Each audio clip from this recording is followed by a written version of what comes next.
Alright. So, I am trying to see if my laptop will actually do Mass Effect 3. And fingers crossed that it does. I'm just screwing around on the Citadel DLC a little bit. I have probably forgotten my controls since I haven't played Mass Effect 3 for hell knows how long. So, I am going to do a quick refresher course for me. Okay, options. Key bindings. It should just be the same as what I always do, but we're double checking to see if there's any special buttons. Melee, da da da da da. Okay, C and V like always. Order squad mate 1. Oh, I did Q and W on this one. That's good to know because on Mass Effect 2 I have it on U and I. Fuck it, we're gonna just put it on both. There we go. And Tyrone, let me know if everything is all awesome so that I can see a comment from you that this is working, because I still haven't seen you make any comments on the Twitch chat, so I'm still not 100% sure. But according to what I am seeing on my OBS, sorry for the nose shot, it looks like everything is working, that we're going to be a little bit jerky on the video on your end. Sorry about that, but it looks like my laptop is going to be fine. Oh, hi, Mon! Hi, it's good to see you!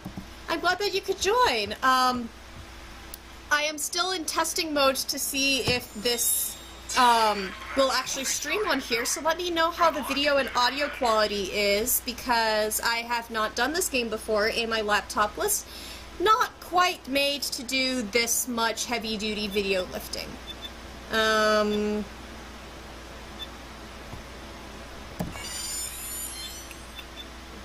Sure, why not? I do not feel like Super Elites right now, because we're just testing things.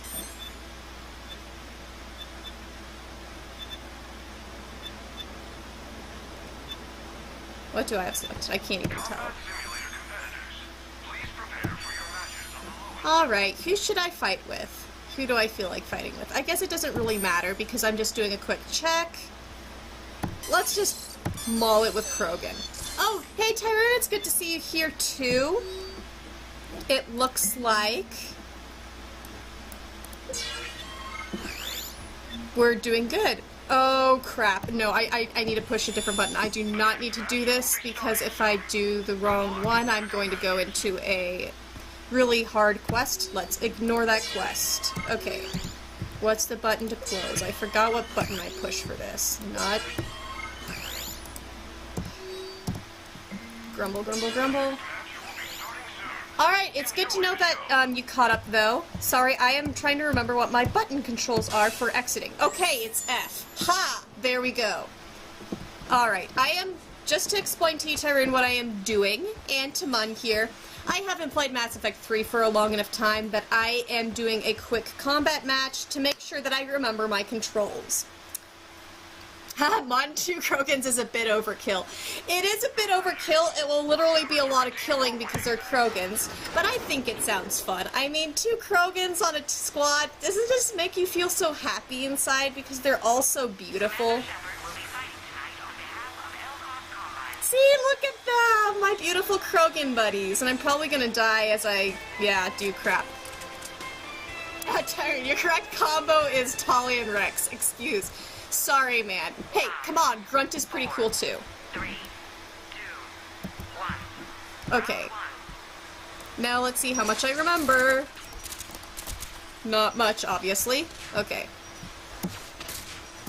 Okay, that is not my command hub anymore. That's good to know. Okay, what's my command hub? Oh shit. Fuck. Okay, yep, we're gonna die. Oh, look how long that took. That was like, what, 10 seconds? That's embarrassing. Okay. They're over there.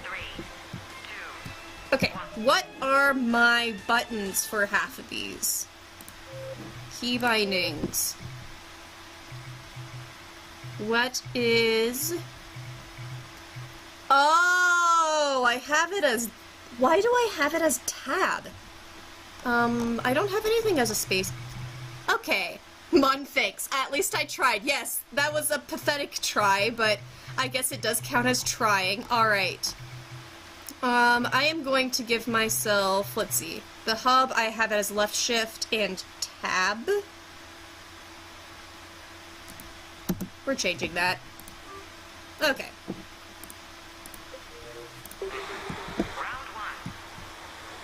Okay. And where is my... Okay, it's 4 for that one. Okay. Ah, that's what that button is. Okay, cool. Oh, right, those things. Okay.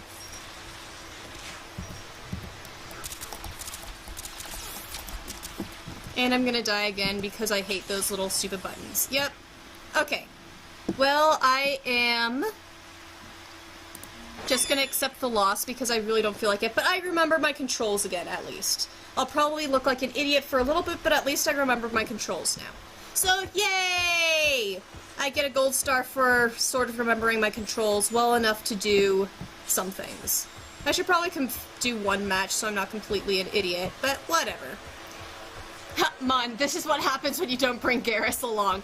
Fine, you guys can critique my squad mate choices all you want. Fine. Although Garrus is absolutely beautiful and amazing. I mean, there's no Shepherd without Vicarian, right? So, okay, now that I have everything working now, who has a vote for which DLC I do first?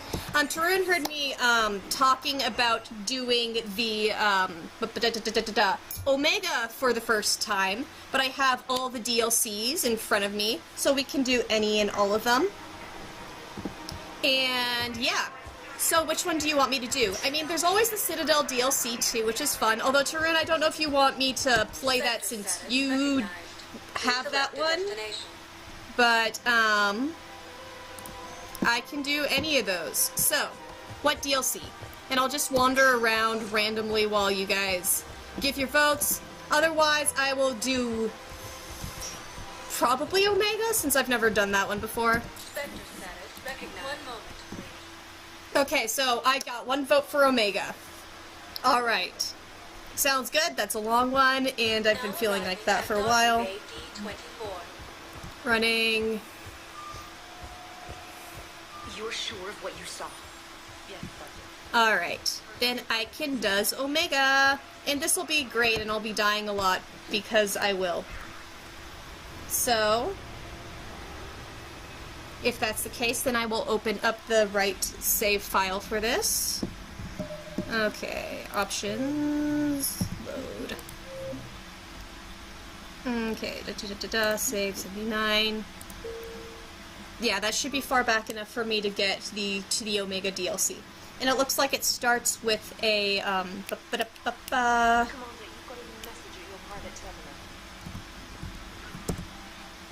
with an email. So there we go. Shepherd, I'm ready to discuss the pet project I mentioned when we spoke in Purgatory. Come to Dock 42! 42! Answer to life, the universe, and everything. Alright, this is definitely the one we have to do. So a Batarian named Bray will be waiting. I guess since I am streaming, I should probably be a nice human being and give you guys the, subtitles. Yes, subtitles, so that you guys can see that the words as well in case we have any weird audio jerks or anything.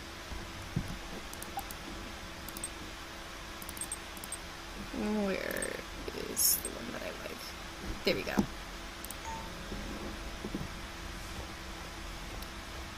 Okay, so it looks like I can head off and start Omega. Woot, woot, woot. This is going to be exciting. Really excited for this. And of course, I have to play this on Insanity because that's all I play it on. But, you know, we'll see how that goes.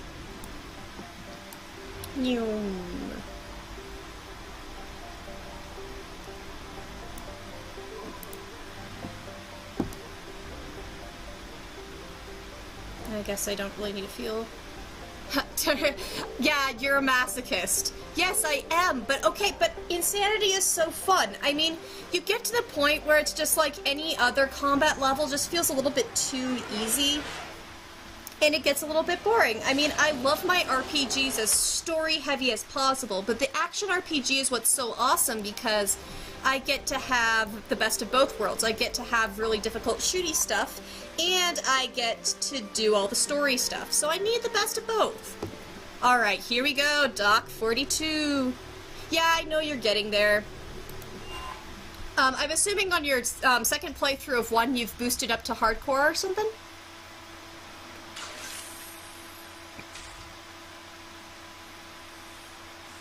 Are you Bray? The great Commander Shepard. That meeting without my autograph book. Save it. Just take me to Aria. Follow me. Oh, I still didn't click subtitles. I'll do that, sorry. So where is she?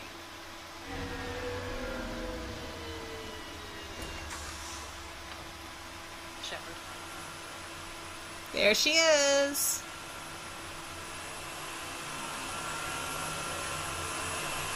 Yeah, normal does get easy after a first Aria. playthrough. How dramatic.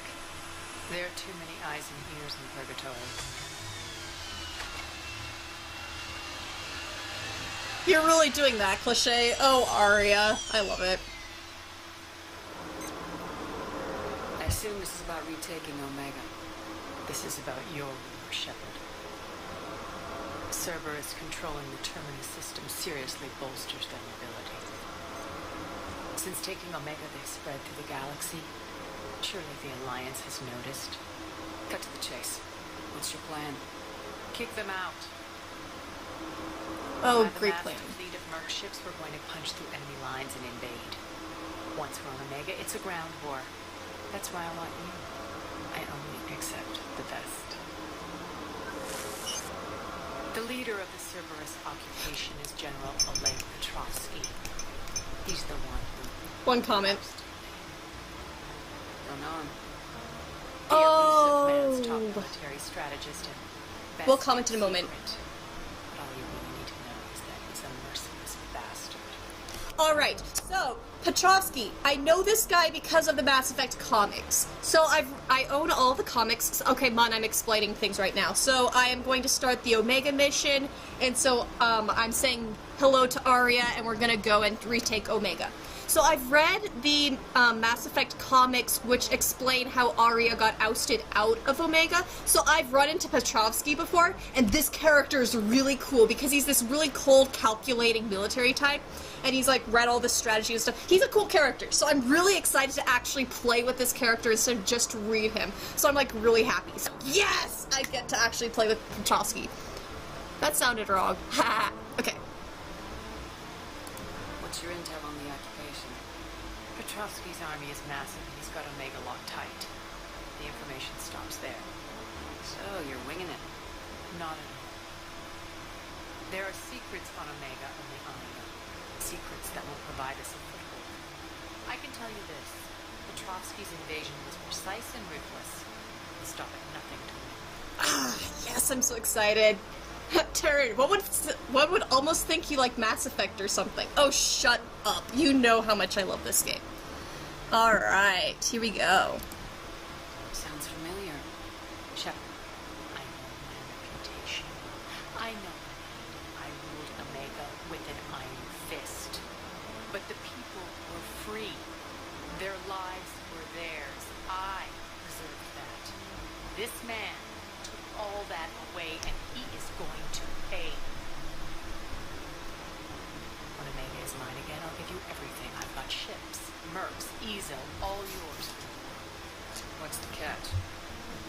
I have objections to some company people. So you'll have to leave the Normandy and its crew behind. My crew are professionals. Let's just say, I want you all to myself. Nice. Sorry guys, I'm looking because my monitor is about to die.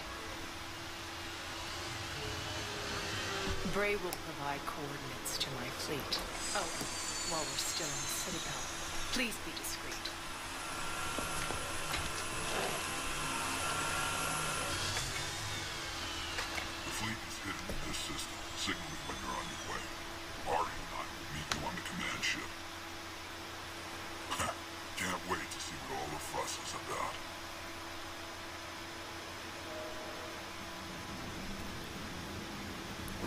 Alright, come on, you stupid laptop. Okay. Sorry guys, I lost sight of my comments from you guys because my monitor died for a second. Here. Okay, now I can see you guys again. Oh no, it looks like we've got arguments for who the best character is since I glanced at it. Alright. Oh, I didn't see Mud's comment earlier about, we all know Jacob is the best character in the franchise. Jacob is an underrated character. He really is. I've had some conversations with my friends about Jacob and how he does, like, lots of the characters that people tag as the stereotypical uninteresting type or something, they actually do have a whole lot more nuance and interest to them once you get to know them. Like, a lot of people will know that I am a Caden apologist, and I get slightly grumpy at people when they say that he's just the boring, stereotypical guy. I'm like, no, he's not the boring stereotypical starter guy. He has some really interesting character facets about it. He's just not as, like, gripping as, you know, some of the people that we're always going to talk about, like Garrus or Morgan or something. Anyway, I said that I was going to give you guys subtitles, so here you go. Oh, wrong button. It's almost like I'm used to the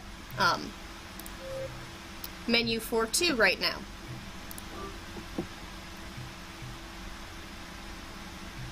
Come on. How safe inside.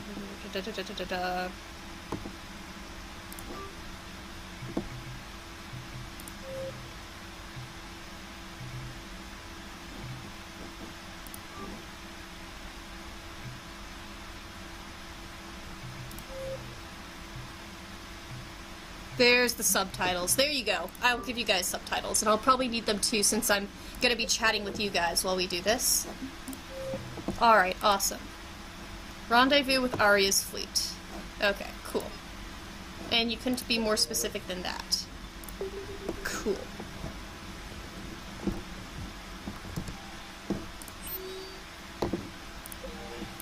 Okay. I presume it's easy to... Aria's fleet is right here. Okay. Hello, Aria's fleet. Let's have fun with Aria's fleet. And like lots of DLCs, I do not get to use my buddies. Oh, this will be interesting to go inside, though.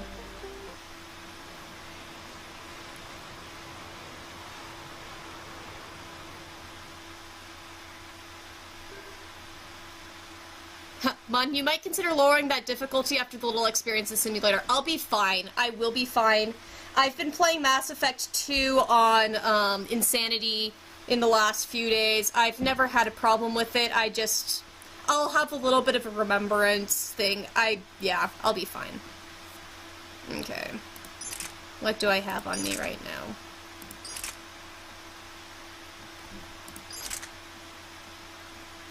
Sure, why not? I don't really care too much. Sure, why not? Okay. And then Aria. I'm so excited I'm gonna be playing with Aria! This is fun, mate. This will be fun. And yes, I am stubborn. Thank you. Mun just wants to be able to say Mun told you when the gameplay goes downhill. Yes, you can say so, but I will be happy this way. So, yeah. Alright, here we go. Thank you guys so much for going down this adventure with me. Here we are. Let's see how quickly Haddock dies, but we'll go. I'm at level 58, so at least there's that. Oh, thank you. Tyrone, you're with Mun on this one too. So, okay, so you're both... Fine. Maybe I'll prove you guys wrong and just be awesome. Or not, we never know. Guess we'll see. Alright, so she's got Flare, Reeve, Current. Okay, so you're just basically biotic heavy. Okay, cool. Here we go. Ah! I've got Aria as a squad mate! We're outshipped 4 to 1, and most of our vessels are transports with limited firepower. We're not here to win a space battle, Jarl. We just have to punch through their line. So, you commandeered a Cerberus cruiser. Of course. The guest of honor has arrived. We can finally start. Let me guess. You're planning on infiltrating the enemy fleet. Exactly. We position ourselves to strike a crippling blow, then my forces join the fun. A lot could go wrong. The assault's been planned for weeks, Shepard. For now, just sit back. Let me steal. Not the best start to our partnership, Aria. Man, I beat Sans in the 3rd try, though. And I was being watched. That's going to mess up a little bit more. But nah. Of course you remembered that. Ooh, cool ship.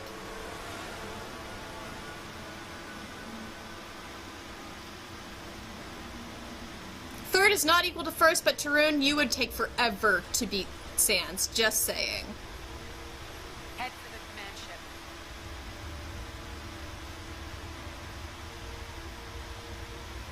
I had a friend who wanted to cosplay Aria. I should convince her to still do that. That'd be awesome.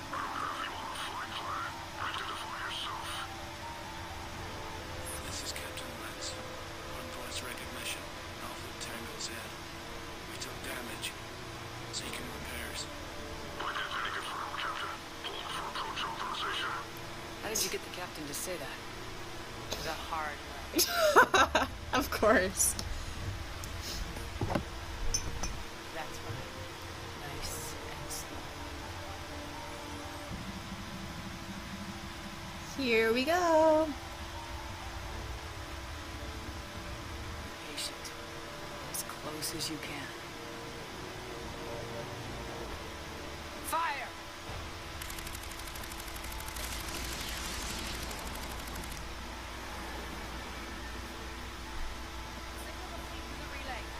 I hope we get to fight Petrovsky in this. I just want to run into him face to face. We're through. Head straight for the station. We're being hailed by the General. Should be interesting. Put him through. Aria, I knew this had to be you. You'll never make it. Call it off now. You're barking up the wrong tree, General. But maybe you can convince my partner. Oh yeah, show me off right now. I've heard great things about you. I doubt the elusive man thinks of me that highly. I do my own research, Commander. A pity you left, Cerberus. We all sabotage ourselves in nefarious ways. Perhaps deep down you fear success. And Aria clearly thinks seeing you will unsettle me. Now it's my turn. I see you've gone to the trouble of augmenting that ship with Solaris armoring. An exorbitant waste. I've made improvements to He's sort of like How to Train Your Dragon's Vigo, except in Mass Effect. Sounds pretty confident. Yeah, he does. So again, I say turn back. Let's see what you've got, Oleg. End transmission. That one. Come on, bitch. Shepard punched the Shadow Broker. Just give up. We're ramming the station. Yeah, really. Everyone brace for impact. What? Omega's kinetic barrier will stop my ships from landing. I equipped this cruiser with disruptors to take it out on impact. Don't worry. We'll probably survive the crash. And this is the part where Shepard is like, why did I agree to do this? But yeah, Oleg should give up because Commander Shepard can do things. You know, she just took down a frickin' Reaper too, so...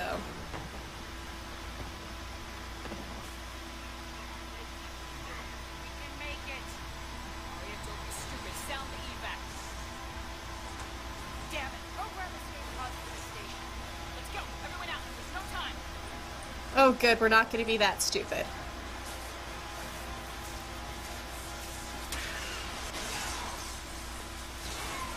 Yeah, go ahead, kill the Solarium, thanks.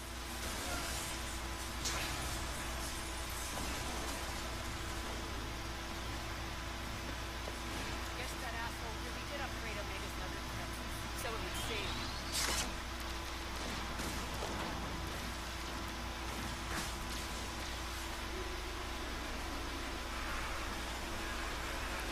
That's what you get for okay! You guys are never going to give... Okay, Tully on the combat simulator. Did you see my any of my squad mates doing anything during that tiny little bit in the combat simulator? No. Tully wouldn't have changed that. Oh, goodness. Nyeh. I'm glad that I don't have the option of picking Tully for this right now, or else you'd complain if I didn't pick her.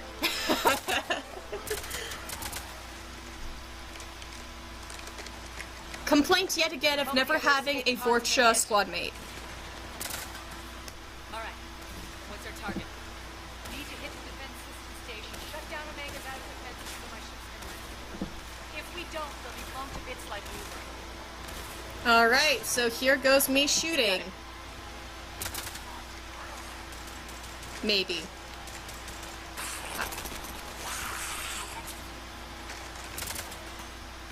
is what I brought you. Ground assault. In combat. What you see. Aria relinquishing command? Believe it when you see it. I can be a team player, Commander. I know where we need to go, and you can get us there. Okay, let's move. Here we go! Alright, yep, and here comes me fucking up, but... Ah, damn it, grenades. I hate grenades. Why do you have grenades? Piece of shit grenades.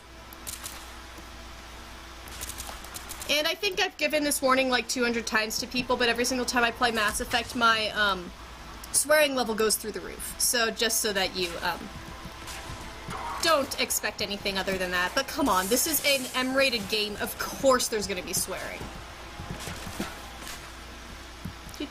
Do. There's the dude.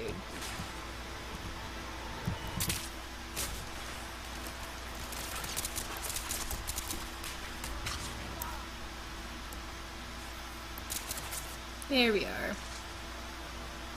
See, they start off nice and easy. Like, I don't even have to do anything, and I'm doing fine. My shields haven't even gone down yet.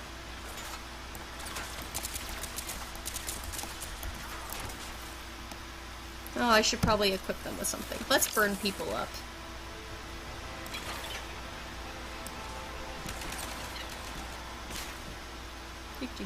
Do.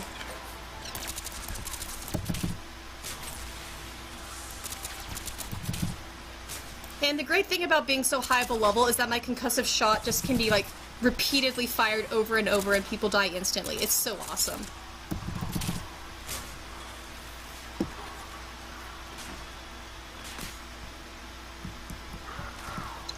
Do.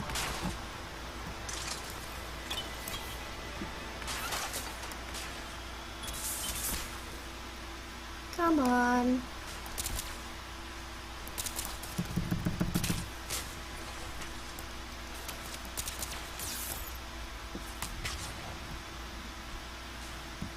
La la la. Alright, Aria, get him.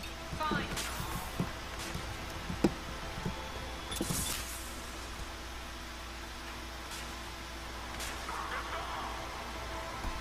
My incinerator was a 1.4, 1.5 second cooldown before I finished 3, if not quicker. I'm not surprised. I know incinerate's like your favorite thing beyond all belief. And not saying that it isn't cool. I like my concussive shot on a soldier because it's just such a quick way of killing people without obviously, whatchamacallit, actually losing bullets.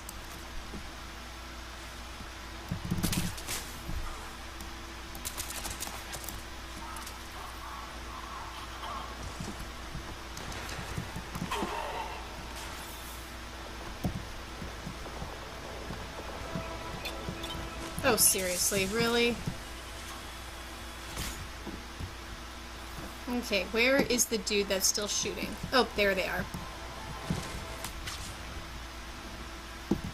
Doop-a-doop-a-doo. Darn, I wanted to punch you.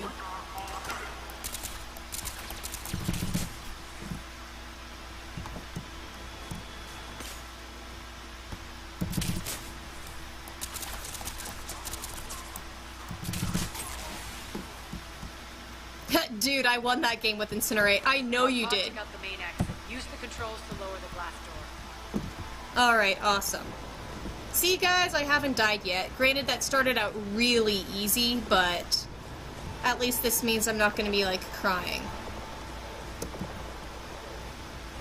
Blast door controls. Alrighty.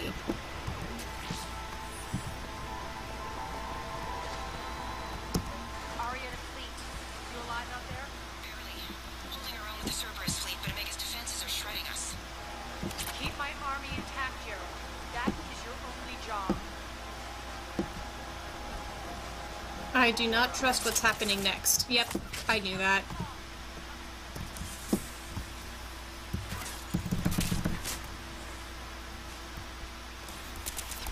Ah, frickin'.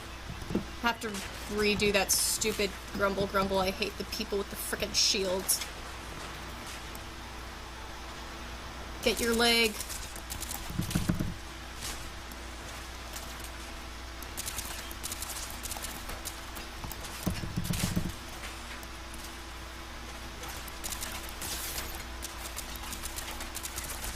There.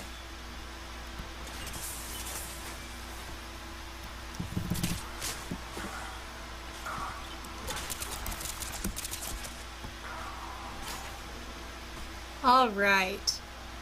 Tyrone, combat drones are great for Guardians. They'll normally turn to deal with them. Yeah, that is true. I guess that's a good thing about you being an engineer, huh? I don't do any combat drone-y stuff because of, obviously, I'm just a pure-out soldier. But the great thing about that is I can just shoot everything to the ends of the world. Alright, really? That's it for people to shoot? Okay, cool. Then let's get all the ammo and move forward. Huh. This is just my way of saying engineer is masterclass. Okay, that's interesting, because I remember you being a little bit grumpy about being engineer in 1. So, I'm interested to hear about your change of opinion. Oh, and Mun likes Vanguard, has basically a light speed punch. Yeah. My argument for Soldier is merely based upon storytelling, and also personal, just entertainment of being able to handle all weapons from the start. But I think story-wise, I've always liked the idea of Shepard not being a biotic or having anything special to them, just being a straight-out soldier, because I feel like that's just a nice story of, like, the idea of a human hero not being someone who has the rare biotic ability or something, not being someone who already sticks out, but being someone who sticks out because of the work that they end up doing as they build themselves. That's why I like Shepard as Report in. non-biotic. Ray, you there? Not that biotics aren't fun. Only 6 pods, man. Various entry points. Rally them to you, then head for the rendezvous hangar. Start prepping for our ships to land. Oh, I'm so happy to be back on Omega. You have no idea. Omega is always so cool looking. Alright, I know I'm supposed to go that way, but screw it. I'm going this way just to check out to see what is around here. Let's hustle. Every minute, more of my ships get obliterated out there. Look at this! I'm in Omega again. I'm so happy. Omega is such a cool location. Well, and 1 engineer was mostly support. Yeah, that is true.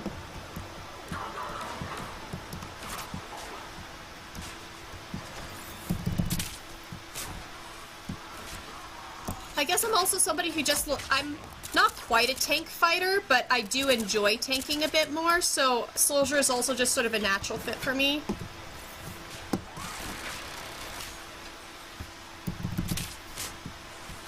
But hey, if anybody ever needs a tank for a video game playthrough, I'm happy to charge up and get all down and dirty. Or do really anything except be a healer. I don't like being a healer. I like to actually get in the action. Not that healing isn't completely useful.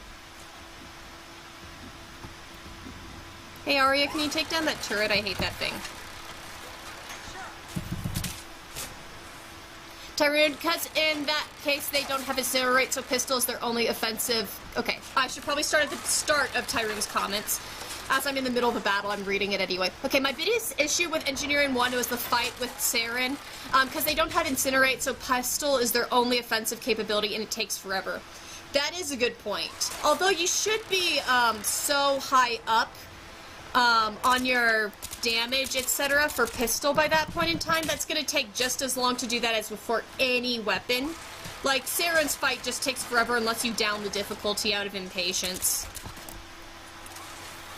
Which, you know, to be fair, is not the worst thing unless you're going for achievements.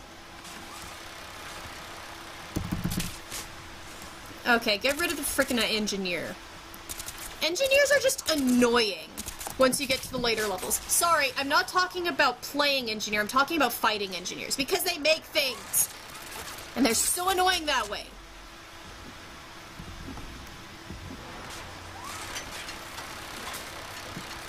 So like the engineers in Shadow Broker, the lair of the Shadow Broker, I get so grumpy fighting any of the tech people in Shadow Broker.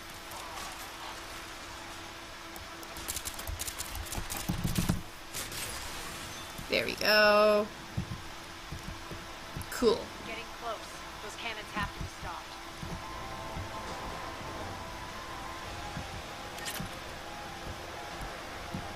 Alright. Here we go. I'm wandering around because this is pretty.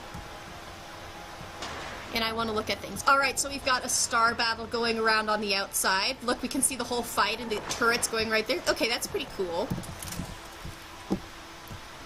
And over here we've got shops. And a couch on fire. Because why not? Tyrone, I like the pistols in 1, but boss fights were just a little bit hairy sometimes. If they'd had ammo counts in 1, then that would have been a nightmare. Oh, it really would have. They definitely changed the fighting format, though, to make things friendlier into... But I do like the idea that they did... I appreciate the fact that they gave us ammo counts in the later games, because it just makes it a little bit more fun when you play it instead of having unending ammo.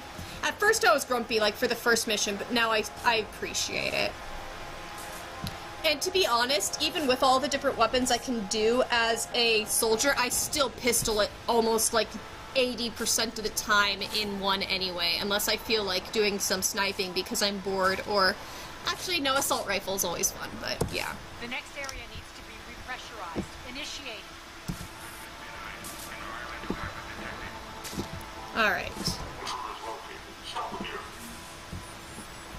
Oh, we've got fighties. Yep, fighting time. Feels good to them.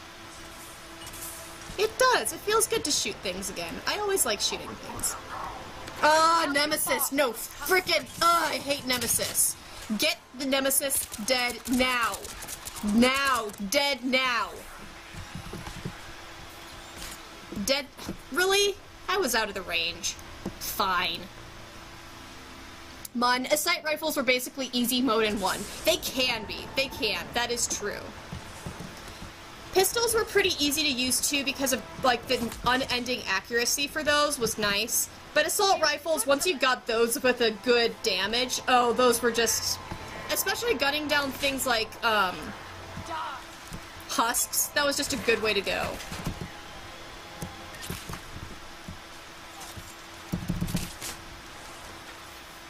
There's the Nemesis. Die. Die, Nemesis. Die, Nemesis. Kill the Nemesis. Kill the Nemesis right now! Ugh. I pushed the wrong button because I'm still used to my controls on 2. Idiot. Other button, Haddock. Also, I'm gonna be lazy and just do that. Tell your boss I'm coming for him.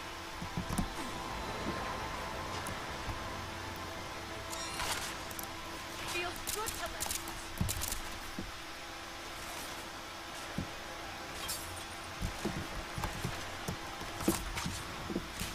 Boom. Okay, so the button I want to push is 4 in 3. Get the right button.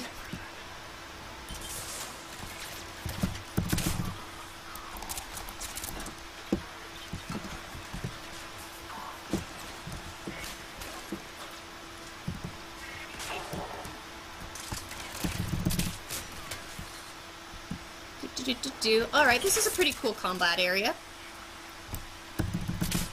Except for the grenades! I hate grenades! Have I told you how much I hate grenades? Also die. There, you died. And the Nemesis is still alive. Aria, I told you to kill that. I'm gonna have to do it myself, apparently. Blech.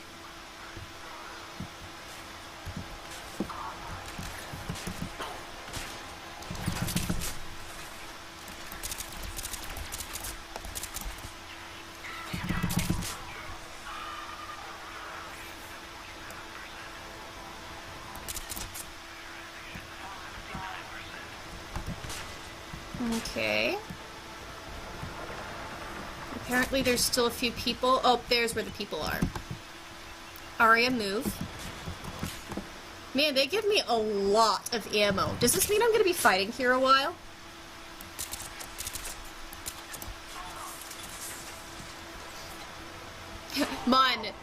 But it's just going to imagine Shepard yelling that in the middle of a gunfight when she stops Nemesis now. Also die. So many great quotes. I'm glad that my shouting is entertaining you. I haven't started singing yet. Usually I start singing the word shit when things get really bad. I should probably not be jinxing myself, but thank you, man. Hopefully we'll have more quotes to come. Die. Ah, shit. No, fuck. No. Oh, there's a window, that's why. Okay, complaints about video games and windows. Like, whenever they give you the option not to shoot out a window, that's just such BS, because I am like a sci-fi person with an awesome sci-fi weapon. I should be able to shoot out a window, I don't care what it's made from. But seriously, like, the number of games that do not think about shooting out windows, it's so frustrating. Like, why? Okay, that's like the tiniest deal ever, but still, like, if you think about it.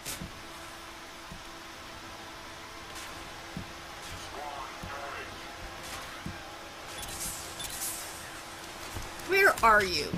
I'm just gonna shoot randomly over there and hope I hit you. There you are. And you're just gonna randomly throw things at me. Cool.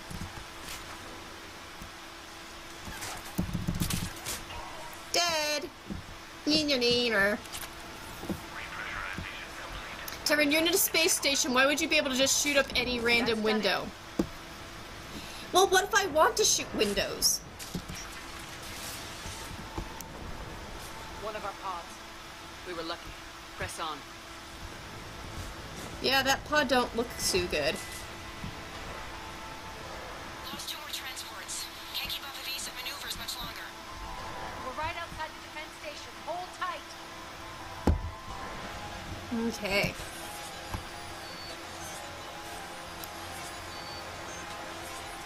Here we go. I sense gonna be shot at soon. Oh yeah, we're definitely gonna be shot at.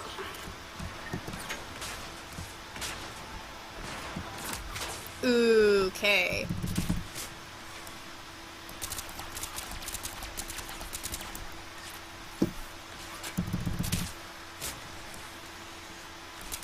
Engineer, go bye-bye. Also, there's a grenade that's gonna hit me in like 2 seconds. Okay, bye.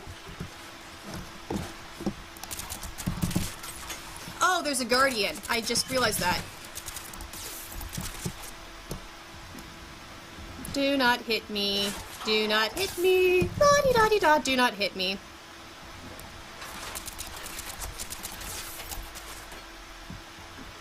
Oh, there's a dude behind me. Hello. Mun. Okay, one thing. What does Cerberus want with Omega? Shoot, it's been a long time since I read that comic book. They actually had quite a few good reasons for wanting Omega. It was a bit around the time that they were doing some collector mission work, so it did have to do a little bit with Omega 4 Relay. I remember that much.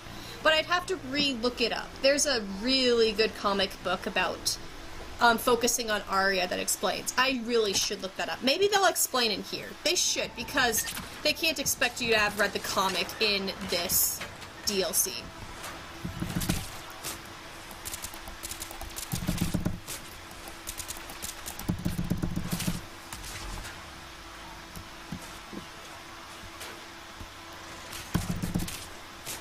Oh, I see the difficulty of this one. Yeah, we're gonna have to Make sure people don't come up either side. Okay, Aria, get those dudes, please.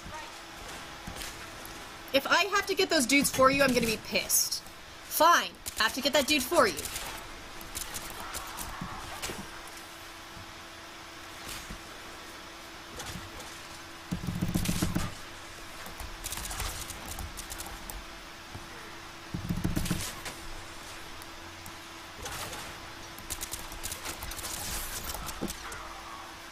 Come on, you have biotics. You should be able to get one dude with a shield, Aria.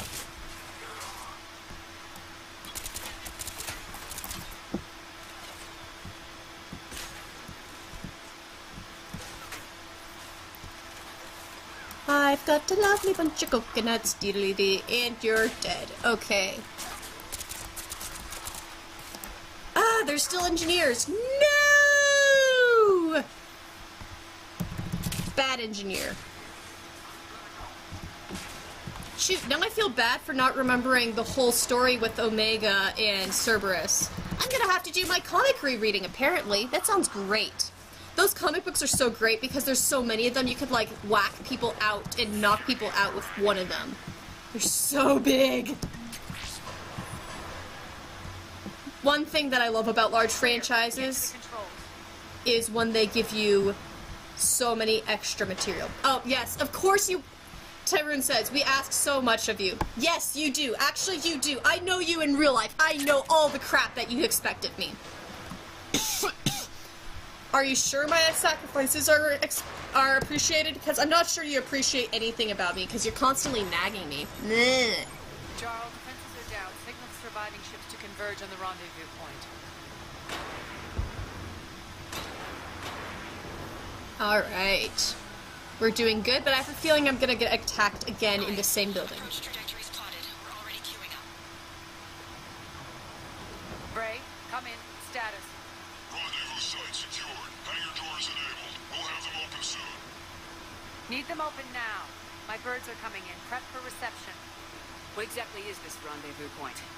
That's where we're headed. It's a bunker I established on D-Deck for my more sensitive operations.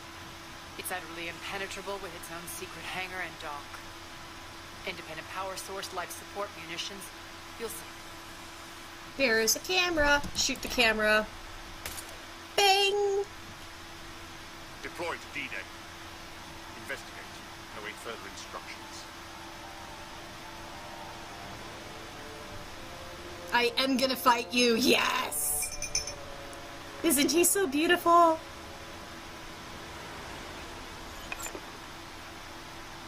Space chess, of course. He's totally like Viggo in space. I'm gonna have to make so many stupid crossover comments about Mass Effect and How to Train Your Dragon that no one will know. Then no time for sightseeing. Alright, here we Bray, go. stay sharp. We might get visitors. Terrific. Take the far exit. I've locked down the way we came. Oh, I asked for you being naggy? Okay, I'm just gonna say every single time that you complain about me getting you into the Mass Effect franchise, I'm just gonna point out that you asked for that too. So every single time that you complain to me about me dragging you into Mass Effect hell, which is like every day, I can point that back on you. Mun says now Mun is imagining Shepard riding a dragon.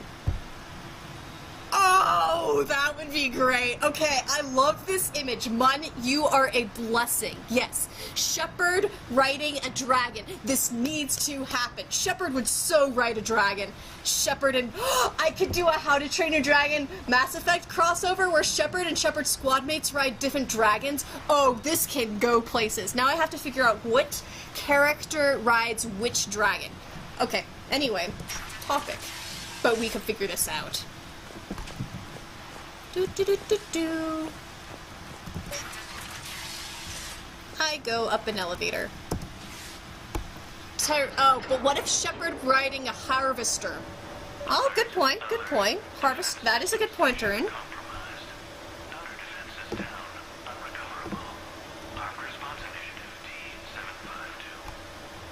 We're causing a stir.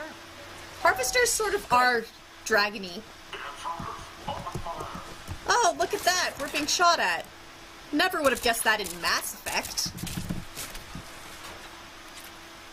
Like, why would anybody shoot me in a shooter game? That's just rude. Ew.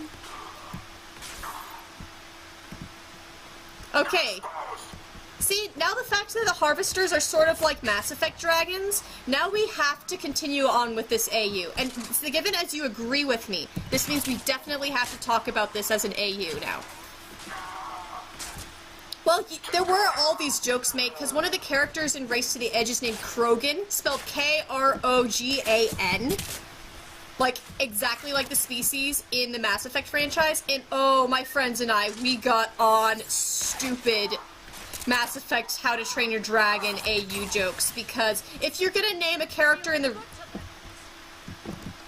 the How to Train Your Dragon franchise Krogan, you are asking for it.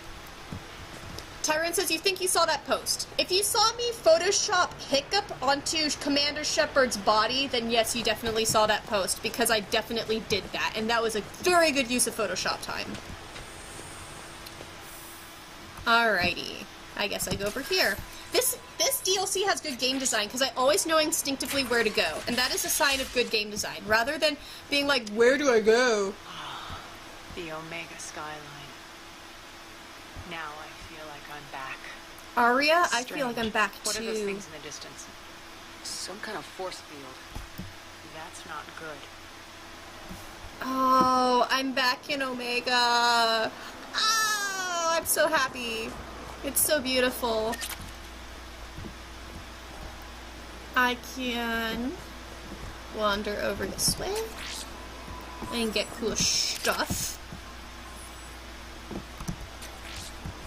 Alrighty. Some of my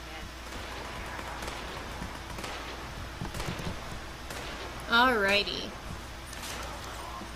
Oh, hello. I wasn't quite expecting you. Go die. Shoot.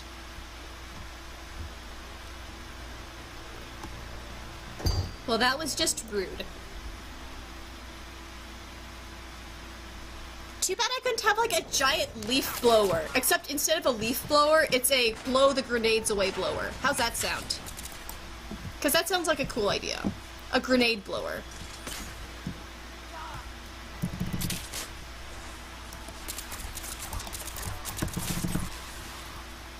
Yeah, you...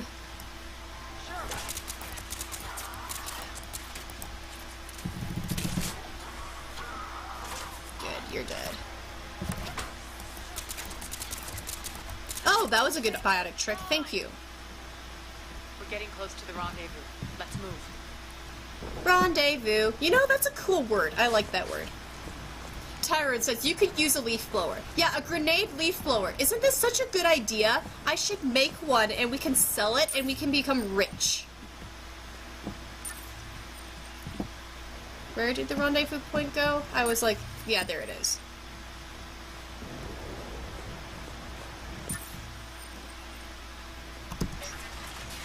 I know that. Looks like a gang tag. The Talons. They used to deface my Oh, okay, the Talons. Okay, understand. Warning. Omega has been compromised. All servers, personnel, report to station. Warning. Omega has been compromised. All servers, personnel, report to station. And lots of Talon stuff. The Talon symbol again. Could be evidence of a resistance. Oh, Might be useful. shoot! Shoot, I need to reread that comic, because they set that up too. Shoot. Oh, it's Nyreen! I bet it's Nyreen! I haven't played this DLC before, but I know, and I've been so looking forward to Nyreen. Give me Nyreen. I probably can't One of my sneak. soldiers by the force field. Ooh, look at this view. Ah! I'm so happy to be on Omega. It's one of my favorite locations, not like you can't tell.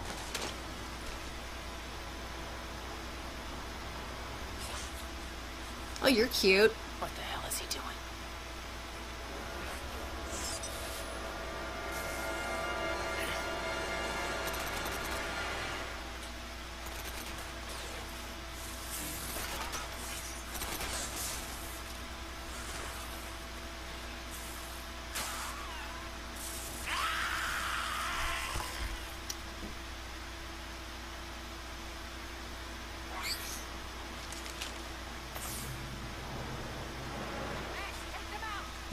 Ugh, mechs. That's a new type of mech. Those look slightly obnoxious. Cool.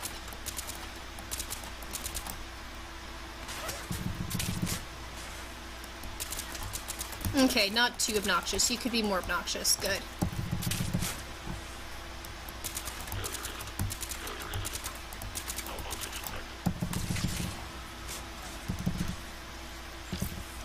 Rampart Mech, I've got a new entry. I should probably get out of this corner where I'm gonna be like really screwed if I don't move. But I'm too lazy to move, so why don't I just keep on like concussive blasting you away from me? That sounds like a good plan. Whoa, that looks cool!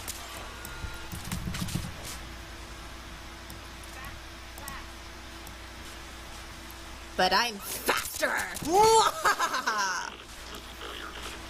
I laugh at the face of danger. Mwahaha! Simba plays Mass Effect. Because why not?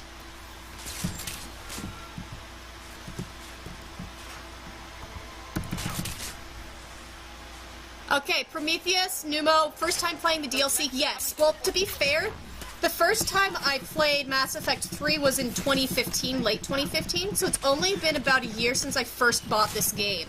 And I haven't had the money since then to play the DLC, and buy the Omega DLC, so that's why it's taken me so long and why I'm so behind the times. I know, it's so much older than everything else, but oh well. I get to play it now, so that's the exciting part. So you can thank Tyrone because that human being helped me get these DLCs, so yay, I'm really excited. Doesn't matter how many years it's been, these games will always be amazing. Need to check out that force field. And also, hello Prometheus Nemo. It's good for you to join. Hello, hello. Alright, I've noticed comments since I have been fighting. So, let's see. Tyrone says, do you want to know what would kill those real nice and easy? Incinerate. Oh, come on. You and your incinerate. Okay, my concussive blast is still pretty nice. I'll be arguing that. And yes, Mon, Shepard is totally beating down a super mech with the bare fists. Wah! So, yeah. Am I talking semi-incomprehensibly because I'm so excited that I'm not saying words straight? Of course you're saying your incinerate is better, but just gonna point out that I am pretty awesome. And that I don't need incinerate to be awesome. Force fields are going to be a problem. Are we blocked? Not this time. Come here. Okay, so you're having no problems with my babbling. Cool. Because it is pretty babbly. But I'm so excited because I love Mass Effect so much. And I finally have the chance to play all these DLCs. I've played Citadel, though, for people who don't know. What are you doing? Letting you in on a secret. Down the ladder. Okay, this is interesting. Okay, I've got everything I need. Quick save. Here we go.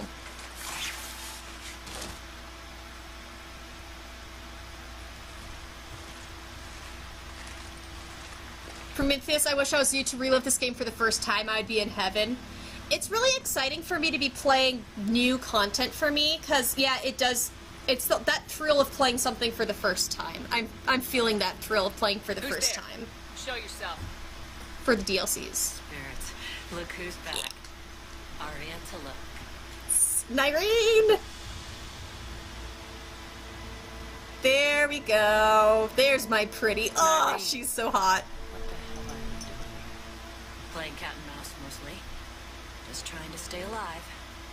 If it wasn't for these tunnels. My tunnels. I'm sure glad I showed them to you. If you hadn't, I'd be dead or locked up by now. Oh, I want to cosplay her already. All Arya doesn't trust easily. I guess you're a good friend. I don't know. Are we, Aria? Shepard, this is Nyreen Kandros, ex-Turian military. We go way back. I've got a lot of questions, but they'll have to wait. Follow us, we'll get you to safety. I'll do my best. Okay, so before I keep on going with this conversation and just freak out over Nyreen and how gorgeous she is, why are Turian women so hot? Reading what Tyrion says. So, okay, you said, oh, and when you're done, Haddock, I have thoughts on broship. Surprise. I would love to hear your thoughts on broship since we started that conversation about broship versus femship. Yes, I'd be interested to hear those. And yes, Mun, female Turian, I'm so happy to see Nyreen Kandros.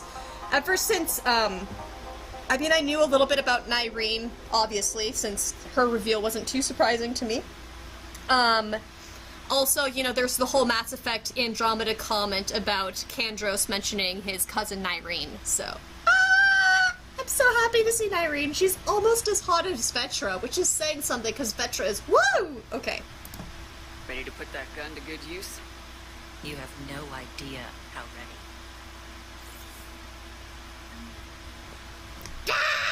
She's on my squad! So I'm why are you so back? happy! To reclaim what's mine. Left something behind, I take it. Not something. Everything. Her VA sounds really similar to Vetra. Okay. So, Aria... Oh, I leveled up and I didn't even notice. I guess I am doing... Actually, let's wait on, because I like Adrenaline Rush. Look at her! I'm so happy! Okay. I'll try not to be too completely dorky, but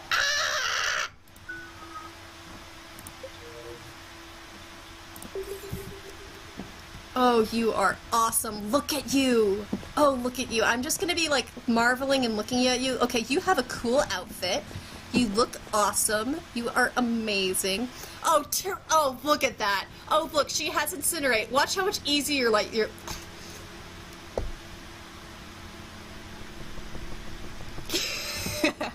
But just look at her. If I were better at facial makeup and stuff, and, like, doing all that, like... Oh, she would be cool to cosplay if I actually were stupid enough to try that. Oh, look how beautiful she is. Okay, so Prometheus, wait, do you have a fake beard on? Actually, no. So I am non-binary, and this is completely natural, so I just have facial hair because I am sexy hot. Whoop whoop! Look at that awesome facial hair. Whoop whoop! I am so cool. You are jealous of me. Believe me. Alright, let's see. I guess we're going this way. Oh, Valkyrie. Oh, Valkyrie! Yay! Viking-esque name. Since we were talking about dragons in Mass Effect, why not talk about Valkyrie? Good timing.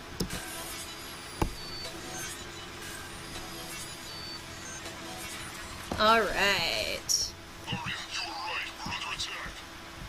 What's the fleet status? Still landing inside the bunker. I'm gonna look and see what the Valkyrie looks like. Walk it down. Down.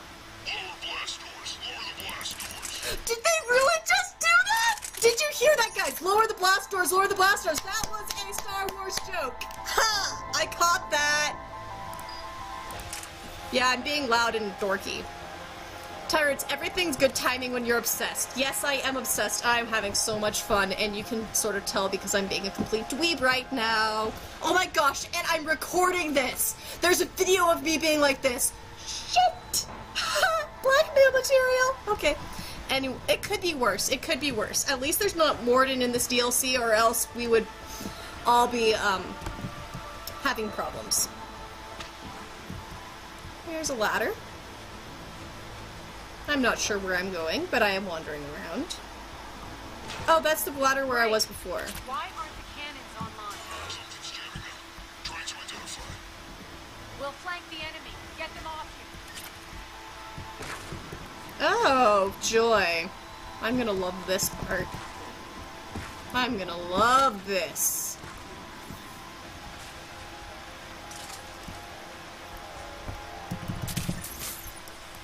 Oh, more of these dudes, of course.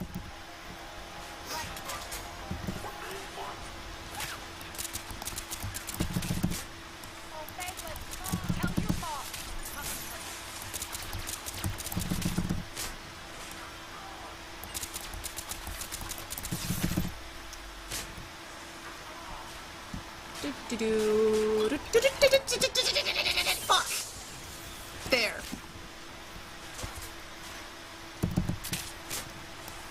Oh, there's one right there. Hello. I'm gonna sneak back here. Hello, Aria, my pretty, sexy, woman. Sorry, that's the word I was looking for.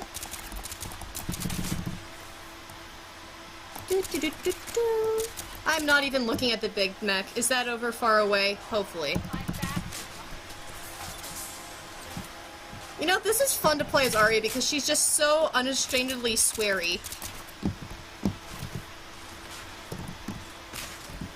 Think about if Aria and Jack were on a team together. There would just be so many swears, the world would be like...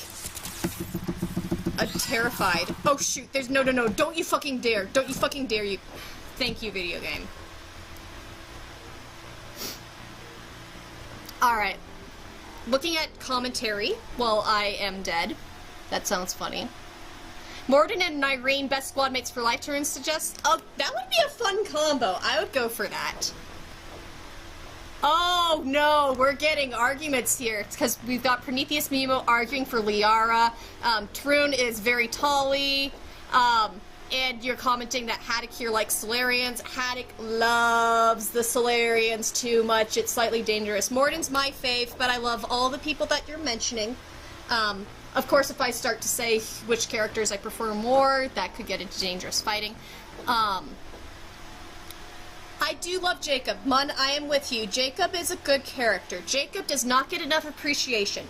He's nice because he shows that combination of willing to work for Cerberus, but at the same time being distrustful of them. And his story arc about him learning that his distrust for Cerberus was founded and that he needs to get out there is very nice. Because in a way it does parallel Commander Shepard, who works with Cerberus for a goal, but in the end says, screw it, Cerberus, you're too screwed up. So Jacob and Shepard actually have a whole lot in common, and there's some very notable things about Jacob. He's a nice character. Again, all characters deserve the love. He's not a favorite character of mine, but that's, you know, I love his character too. It's very hard for me to hate a squad mate. There's, like, no squad mates that I legitimately hate.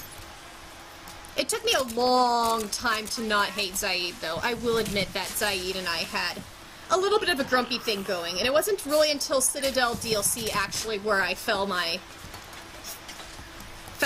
appreciation for Zaid in full. Zaid and that stupid toy machine. Oh my gosh, Zaid.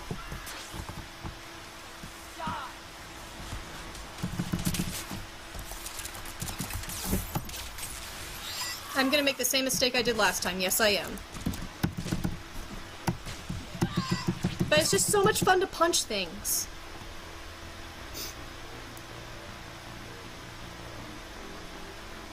Mun, why can Shepard not romance Legion? Why? You have the same questions that one of my close friends does.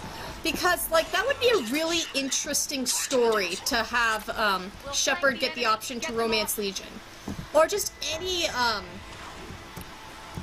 romance options with a, non-organic. Because all of our romance options are non-organics, despite the fact that we know, like, with Trainer and so forth, that you can have some other, you know, you can totally do a...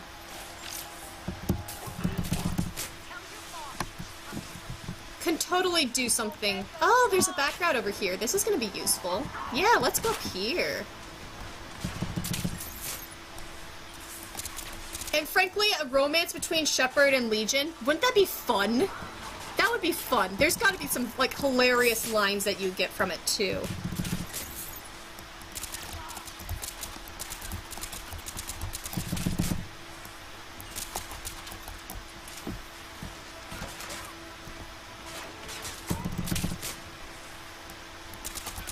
All the romances.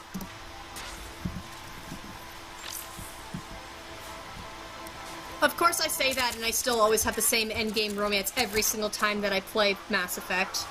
But that's because I like the romance that I started with, and then it's just like, well, that's my Shepard's romance. How can I say no to that when she's fallen in love with that character?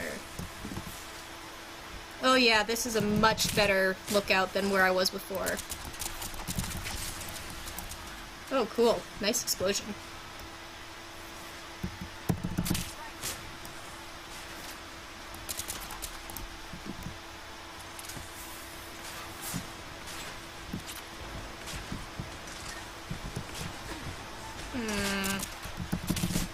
I'm still pushing the buttons for 2. I could really just switch it up, but I'm too lazy.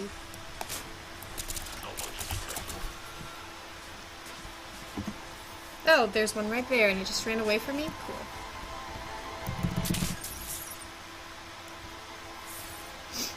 Prometheus Nemo suggests, how about Edie? That voice. Smell each next Sunday. What was it that trainer said that she could do with Edie's voice? Although Edie is wonderful, and Edie's personality is great too. I mean, who couldn't love a AI with a sense of humor like that? Edie would be a fun romance too. Although, you know, Edie and Joker are just the perfect couple for each other. Let's be real. But still, I should have my option to romance a non-organic. You guys are completely right. Because Mass Effect is all about the romances you can do, right? Oh, somehow we haven't gotten to my rant about why can't I have a Solarian prostitute? Somehow we haven't gotten to that rant yet. We'll find him. Incoming! Okay, they're incoming over that way. Oh, Nyrene, you're so pretty! There's a lot of dudes over that way. Haha. Oh, look. There's things I can get. Find that engineer. Yes, get that engineer. I'm pushing the button to get that.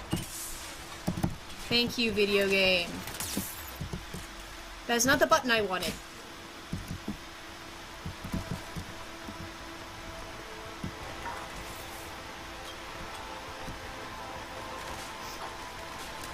Mon, oh god, please elaborate on it. Oh, do you want me to elaborate on why we should have Solarian prostitute? Okay, so here's my logic. So first off, we know that Solarians have had physical sexual relationships with other creatures, because we have a mention in Mass Effect 2 that some Krogans are deviants who prefer Solarians because of their cartilage flexibility. So we know that Krogan-Solarian sex happens. And of course, you know, there's the whole Asari thing, because, you know, Asari can attract anyone. But the thing is, we see a Solarian dancer down in Mass Effect Andromeda. And, you know, so if there's that, then there is going to be some Solarian who has capitalized upon the fact that other creatures are sexual, and they can, you know, there's gonna be a Solarian prostitute. And even if not a Solarian prostitute, there's still going to be the whole fact that there's gonna be some Solarians who, for the entertainment of it, are going to be curious about what sex is. I mean, just because you're a species that's basically Arrow 8 doesn't mean that you're a species that's entirely afraid of doing sex or without the curiosity for sex, yada yada yada yada. I can think of 200 different storylines where I could romance a Solarian. So give me my Solarian romance. How's that for a start of a rant? I really would love. I would love a romance with a Solarian. I would settle for a one-night stand with a Solarian. Just do me something with a Solarian.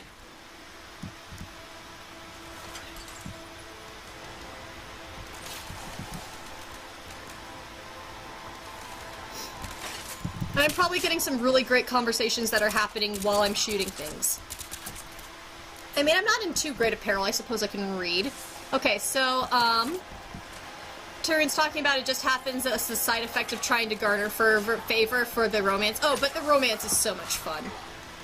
Mun just wanted to bang people and that somehow destroyed the Reapers.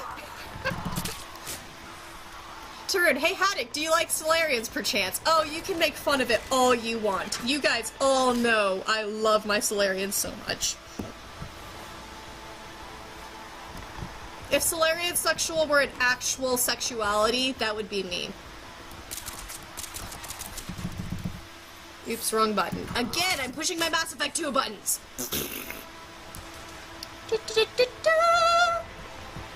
Okay, but there are lots of really cool species in Mass Effect. I love myself a lot of species. Oh, there goes Engineer. Maybe. Oh, crap. There. Oh, that's a park bench. Have you guys noticed how hilarious the human influences are? Like, there's a park bench that's totally human designed in the middle of Omega.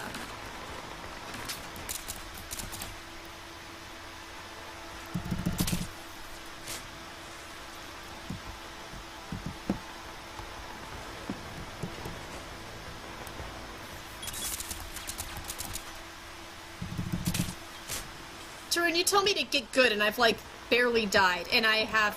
See, guys, you told me that I was gonna be, like, dying all the time on Insanity because I've forgotten my controls. See, we're doing just fine!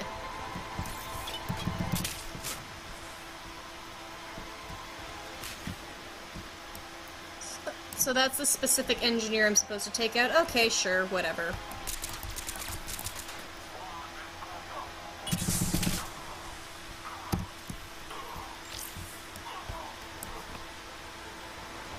Prometheus, I will tell you why I can't tap in with Solarians. You're incompatible. Oh, that's so nice. There's gotta be one Solarian that I'm compatible with. I mean, there's like, you know, how many trillions of Solarian citizens at this point in time? There's gotta be at least one of them who'd be like, yo, Haddock, you're awesome. A man can dream, right?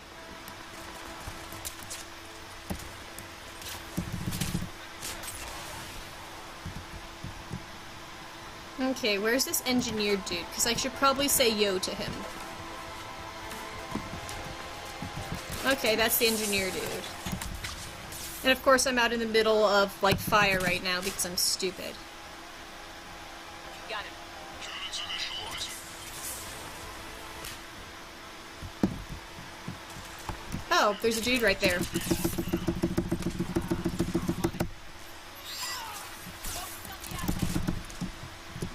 I'm gonna die because I'm in the middle of everything. Oh crap, there's a fucking Atlas? Shit! Damn fucking...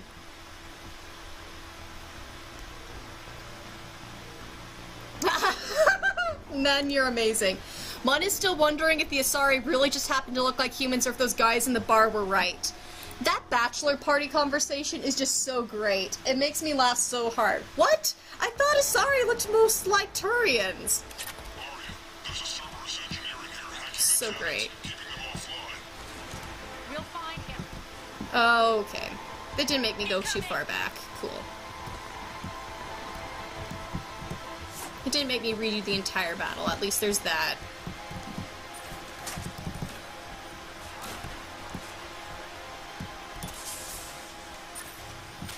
Okay. How close can I get to this engineer without regretting my life choices? Find that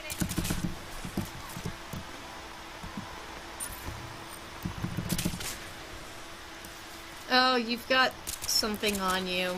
Where's your shield?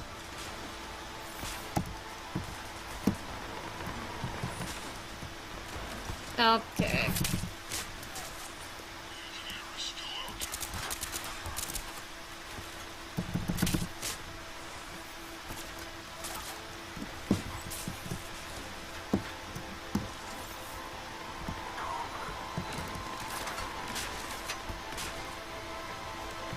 What button is my adrenaline rush? It's on 3? Okay.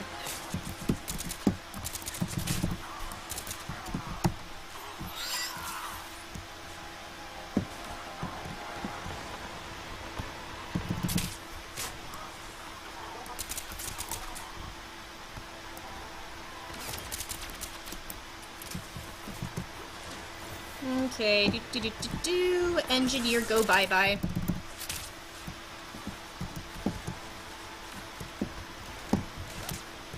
Prometheus Nemesis. Solarians are amphibians. Yeah? So, who cares?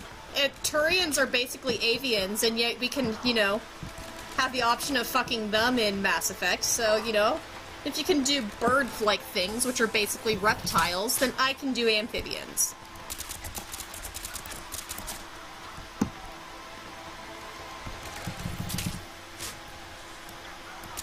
It's not like I have a thing for, like, frog fucking in real life, or, you know.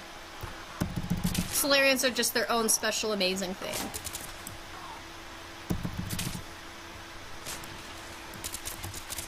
Where did the engineer go? The engineer disappeared. Whoops. Oh, and there's this big sign that tells me where the engineer is. Wow, good job, Haddock.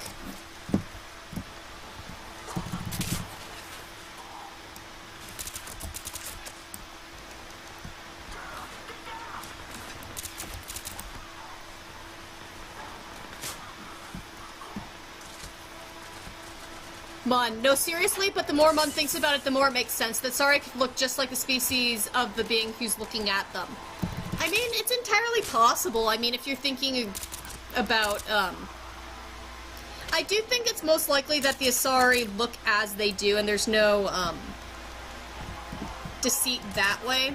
But of course, it's all in the, eye of the beholder where we see the similarities, and, you know, with the Asari, way that they influence minds, you're gonna be looking to the similarities because Asari want that so that you want to mate with them.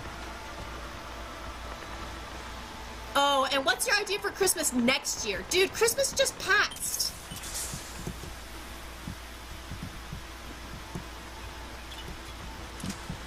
I should probably not be asking that because usually when you say you have a Christmas idea for someone, you're not going to tell them because that's a gift, and usually those are secrets. Okay, come on, really, engineer, you're a poo.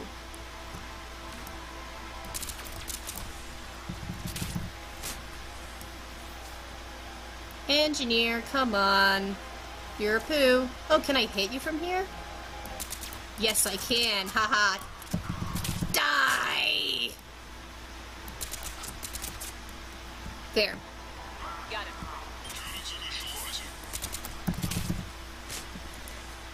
Mon, we are yet to play another species to see. I'm on it. Yeah. This is true. Although, technically, you could give the argument that, in the multiplayer, we can play as different species and see, but, you know, it's still all relative.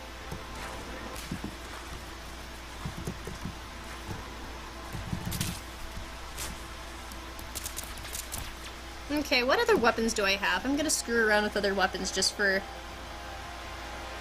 jokes. Okay, so I've got 2 pistols. Okay, now I'll just stay on my assault rifle. Oops, wrong button again.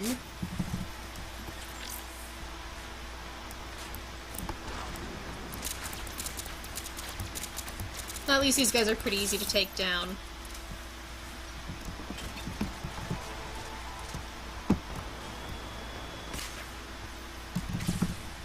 Ah, wrong button. Again.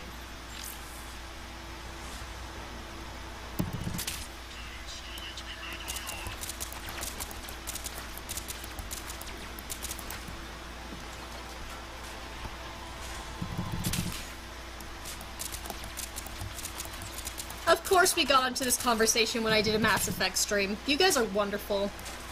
Mun points out that Sari gets scarier every second. You know, it's sort of true. Really? I was far enough away from that.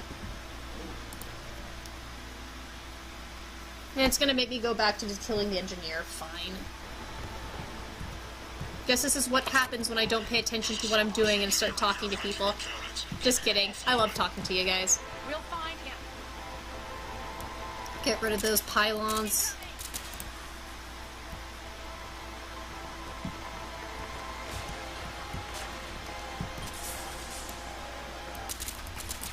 And of course I don't have a Sniper on me because it's Mass Effect 3. Oh well. We'll just get the engineer out fast right now.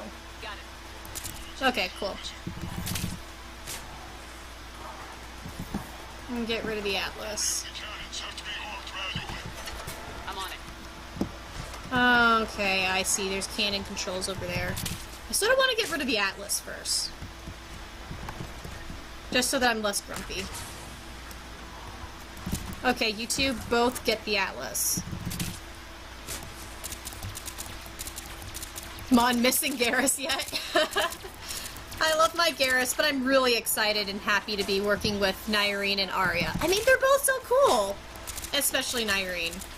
Not like I've had, like, you know, 10 dialogue moments with her, but still I'm happy. Garrus will forever be one of the best characters, though, in the franchise. They just did such a good job writing with him. Although, if you actually analyze how they wrote his character, it's very fascinating that he's people's favorites, because he actually has one of the least dynamic characterization arcs out there. Because his character arc largely depends not upon him becoming his own, but him uniting with Shepard. It's really fascinating to consider. It's not a traditional character story arc that you usually do writing characters. I've always found that interesting. I've never seen anyone actually analyze Garrus' character arc, but I've always been sort of sitting on it in my head about this is interesting. Because usually that's not how you write main characters, especially well-liked characters that everybody just claws over. You really usually don't do stuff like that at all.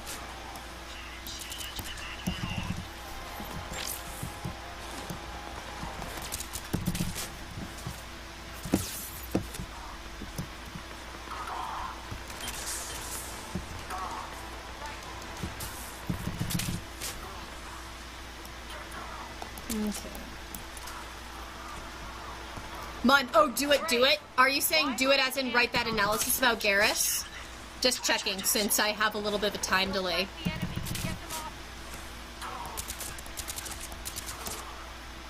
Because, you know, I do not need much encouragement to write an analysis about Garrus' character arc.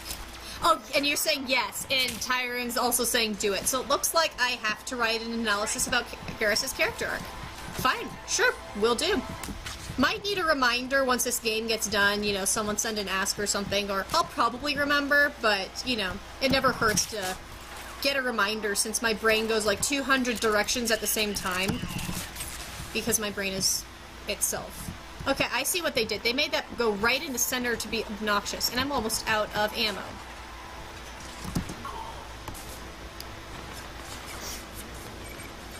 Turin said, I missed a part of what you were saying, but it sounds interesting.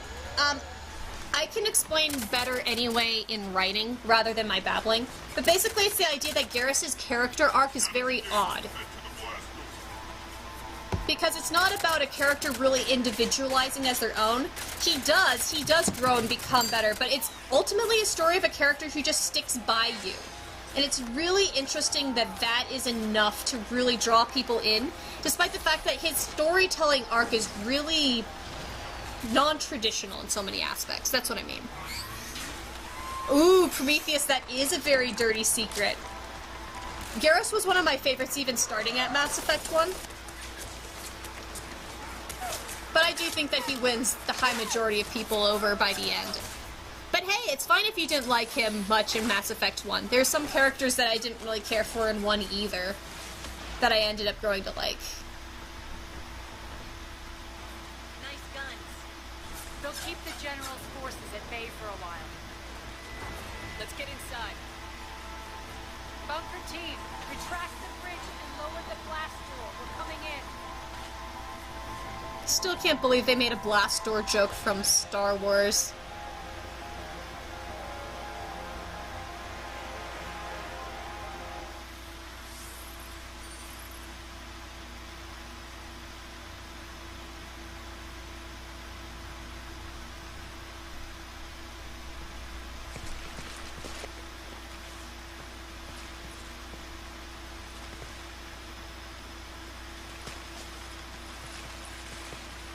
We're in. Lock it down.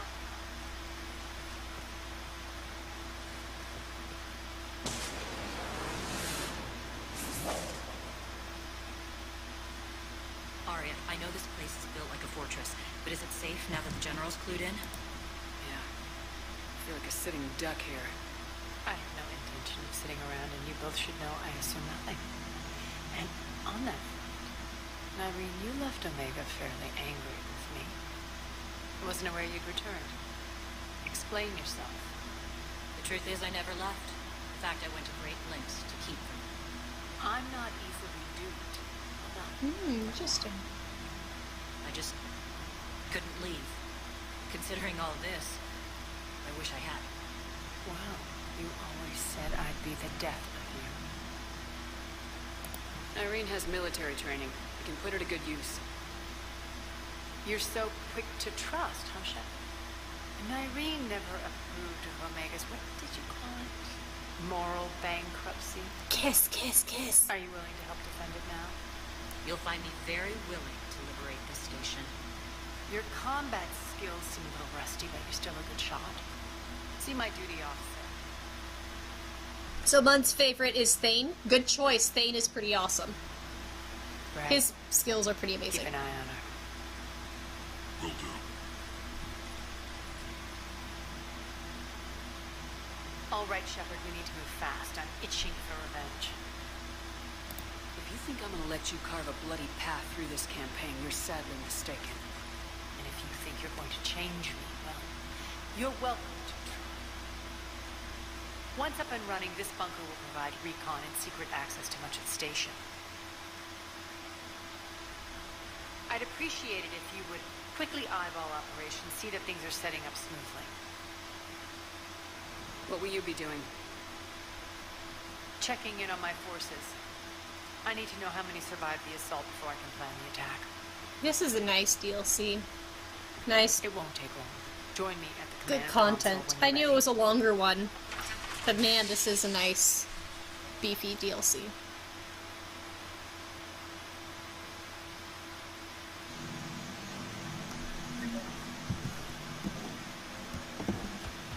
Of course, I'm gonna slowly wander around because I can. Ooh, yay. Nice animation. So nice to jump up to the final games in the trilogy where the things are prettiest graphics-wise. Oh, you guys are being nice to me. Thank you. Shepard, Yo. Probably not anything interesting like the fecal analyzer. Lots of Batarians. we'll be setting up combat ships, so pay attention to the roster. We also lost some supplies. This is me saying make every damn shot count. Once we get out to another part of the station, some of you will be sent to scout for supplies. Stay smart and alert. We'll have Omega back in no time. Alright, so Mun's favorite overall is probably Legion, and then Thane Tech's second place. Alright. So that's your number 1 and 2. Do we need to, like, go around and say what our top 5 characters are? Hand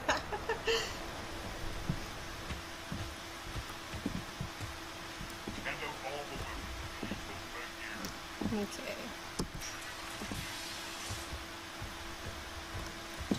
Okay. It's sort of fun to peep around. Commander, if you have a moment.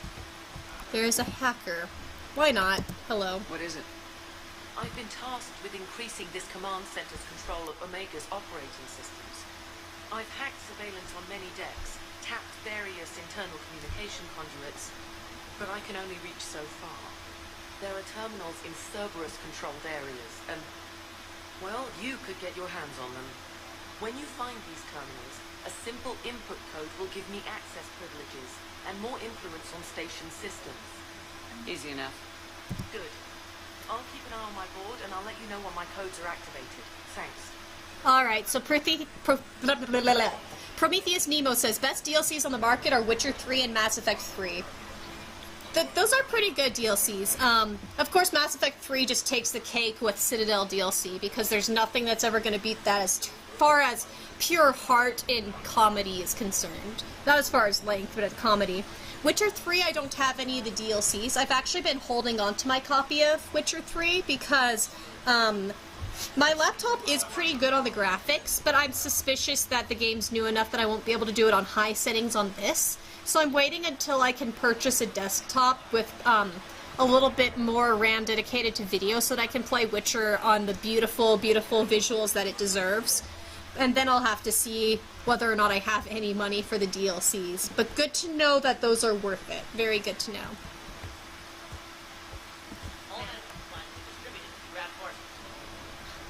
Ah, that's another Solarian name, AHZ. I need to write that down. I actually have created a database in Solarian name generator with every single Solarian name that is in the entire franchise, from Mass Effect to the comics to Andromeda and more. So I found a new name, so I have to write that and input that into my database. Do not question me. Alright, so Bun said yes. So top 5 favorite characters. Let me see. It's hard for me to do a specific top 5. Of course, it always depends a little bit on my day. But for sure, obviously, Mordin is my favorite. So I'm just going to do within the trilogy to make it easier, not including Andromeda. I'm going to be doing, let's see, Mordin, Garrus. I'm a huge fan of Grunt. He's underappreciated, but I love Grunt so much. Tully, and who should I pick for a number 5? I'm trying to stick to squad mates too, because otherwise I can go all down the rabbit hole. Maybe I could put Rex on there too. I love myself the Solarian Krogan relations. Those are always just so great. Okay, and Mun commenting about Dragon Age Inquisition has some pretty good DLC too. Yeah, well the thing with the Dragon Age Inquisition is you sort of need the DLC to get the full story for that. Check your Omni tool for the station schematics. What do you mean your Omni tool is broken? Rock, that's not good. Right. I'm not helping. Sorry. Look, I'll just talk you back to the bunker, okay? It's sort of nice to actually confront the whole broken Omni tool. Powering, shorting, trying to find a workaround, but no go. They can probably be scrounged up somewhere on Omega. If you come across a set of carry inverters, bring them back here.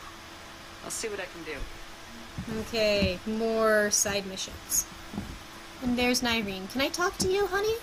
No? Fine! Mun, Jacob, pick Jacob. Obviously Jacob's on your top 5 too. Jacob's not on my top 5, but I do appreciate him.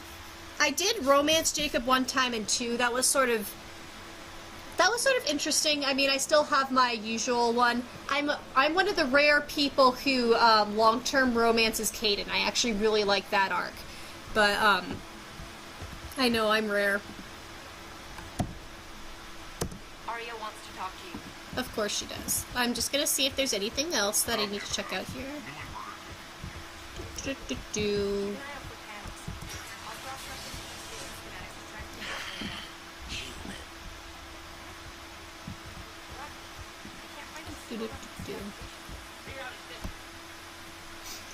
So, Tyrion's votes. 1 for Tally, followed by Garrus, Rex, Mordin, and you don't have a 5th. That's still a really good list. That's a good list.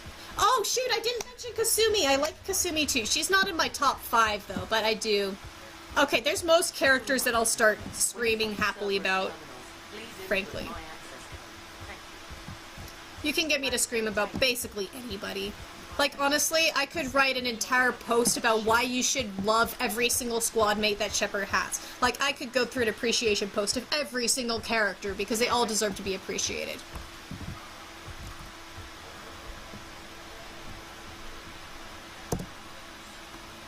How are we looking? All systems operational. Full Omega schematics coming online now. Let's take a look. I see. Shepard, those force fields we saw. The General has them set up everywhere. He's controlling access across the station. What are these dark areas? Many sections of Omega are powered down. I'm betting power is being siphoned to run those force fields. Find the source, priority 1. And we'll need a full tactical assessment of all Cerberus positions. I'll get on it. Shepard, we have work to do. Our losses were significant. We can't field an army large enough to face down Cerberus. And we need to find allies. Story of my life. We've confirmed there is a Merc gang that's still active. The Talons are resisting the occupation. Are we going to be playing around with the Talons? That will be fun. Not my first choice, but they're all we've got. And Mun says the only one Mun really likes is, the only one Mun dislikes is Ashley. Ashley is someone that I'm not really drawn to a lot either. Part of it also is that I always kill her on Vermeer in 1, so I don't get her full character arc. I'm forcing myself through a playthrough right now where Ashley is the one who's alive, to try to get a little bit more appreciation for her. And there are things to appreciate. You know, she likes poetry, she's defensive of her sisters. I like the conversation that you can have with her about religion in 1. That's sort of a nice touch that Shepard can give any sorts of answers. But yeah, I'm sort of with you where Ashley's the hardest one for me to like, and it's just her xenophobia just gets a little bit on my nerves. And I know that's the standard reason why everyone's like, that's why I hate Ashley. And of course, every single character does have huge faults, let's be real about it, but yeah, Ashley isn't near the top of my favorites list at all. I will admit that, but I try to be friendly about her. I actually do have a good Ashley action figure too, so there is that. Alright, so Prometheus, you will give you 3 worst. Zaid, Ashley, and Kaidan. Oh, don't say that. Okay, I don't really like Zaid too much either until you get to 3 because of his stupid deal with the toy machine. But I do like Kaidan. Again, Kaidan's the character I always romance. So if you want me to give arguments about why Kaidan is an underrated character, I can go on for a pretty long time.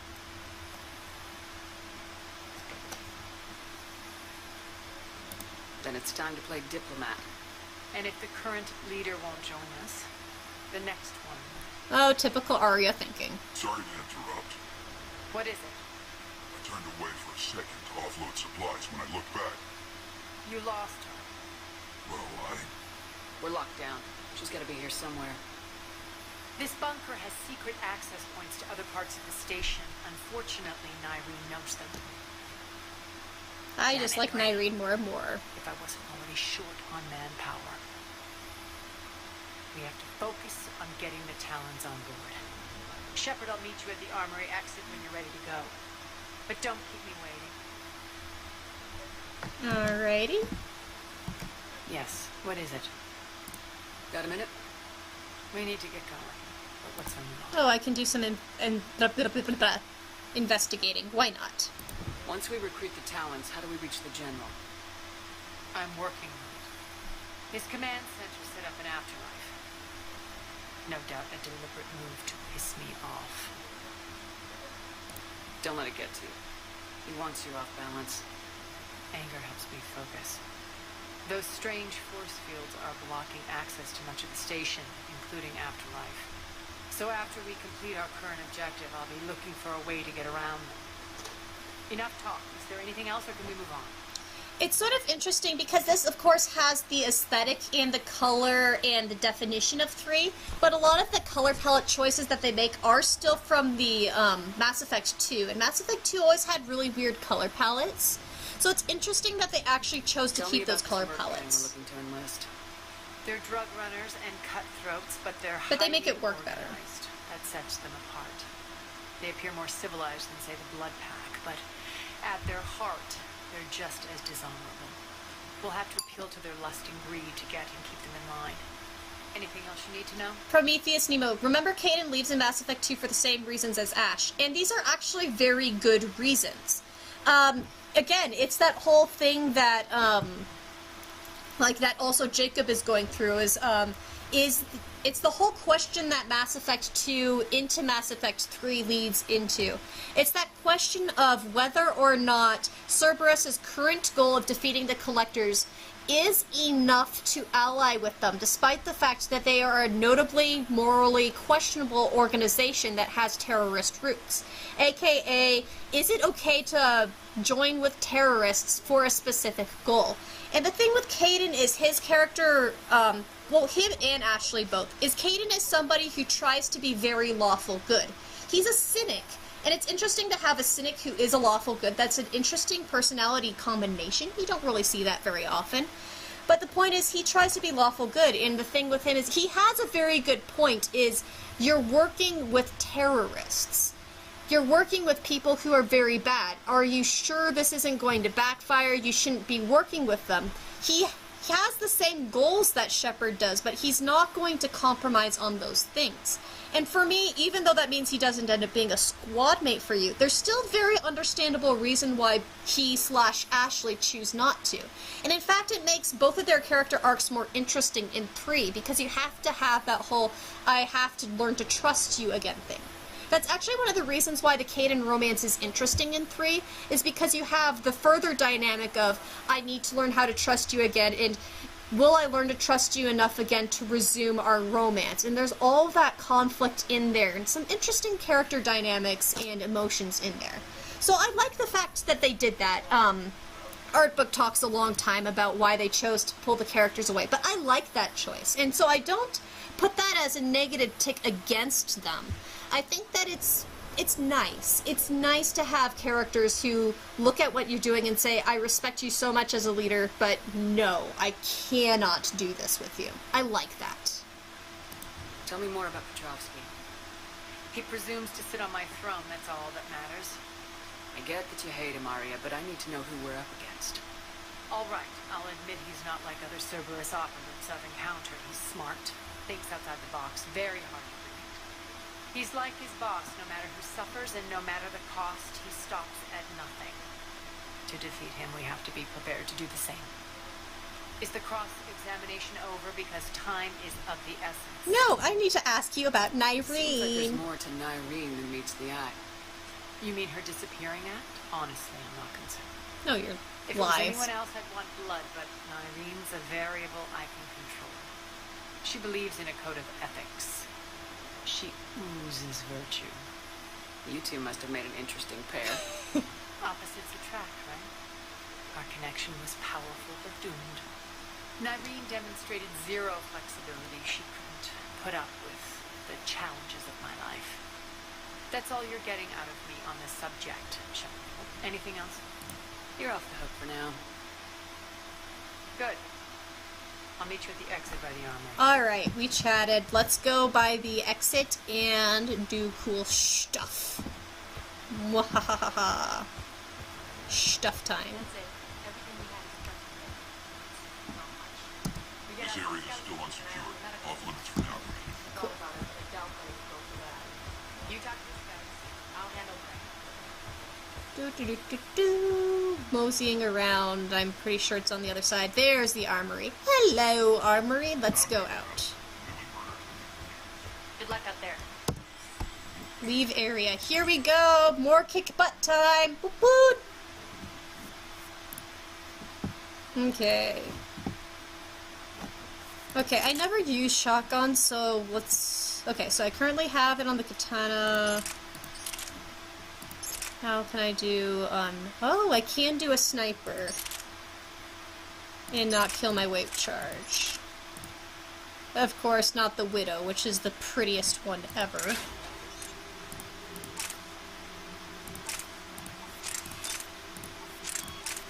Ultralight materials. Let's see how much lighter it goes that way.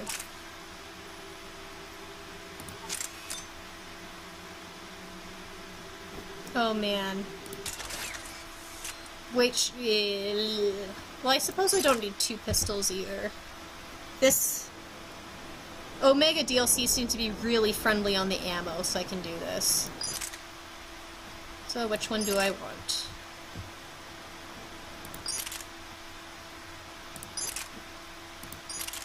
Oh, that one has bad accuracy. We're gonna go with that. Weight recharge speed is -8. Let's bring a sniper just for the fun of it. Why not? What do I have to lose?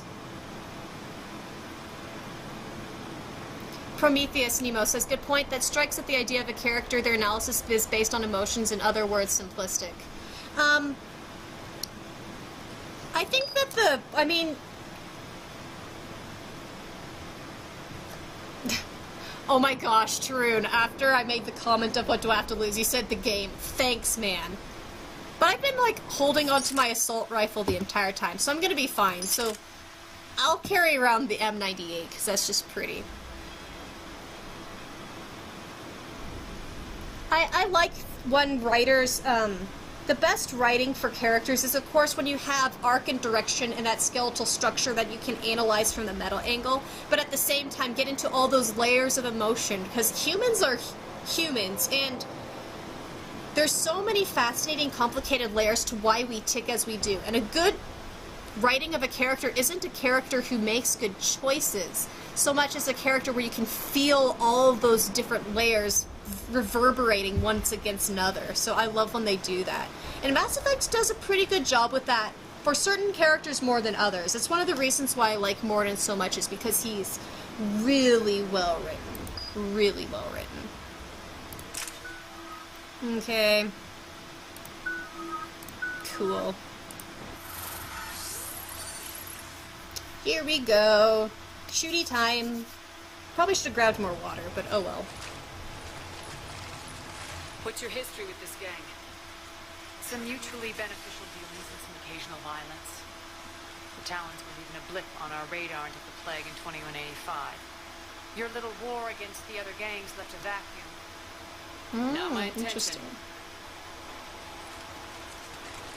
Their leader, Darius, took advantage of the situation and carved the Talons a bigger piece of the local drug trade. I feel like that's in Ascension. I need to reread Ascension, apparently. Because they're good or because we need numbers?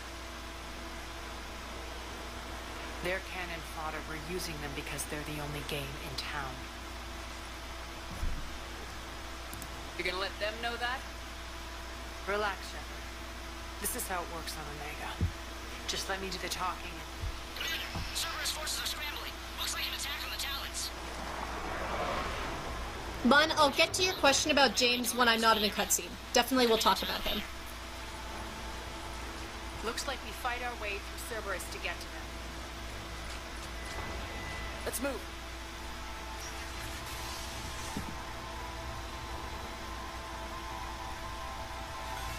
Alright. Commander, confirming Cerberus activity in your area. Let's see if I can hack their comm system.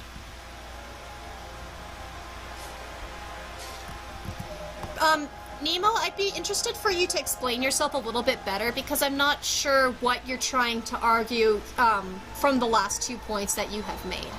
Just so that I don't misunderstand you and talk around it.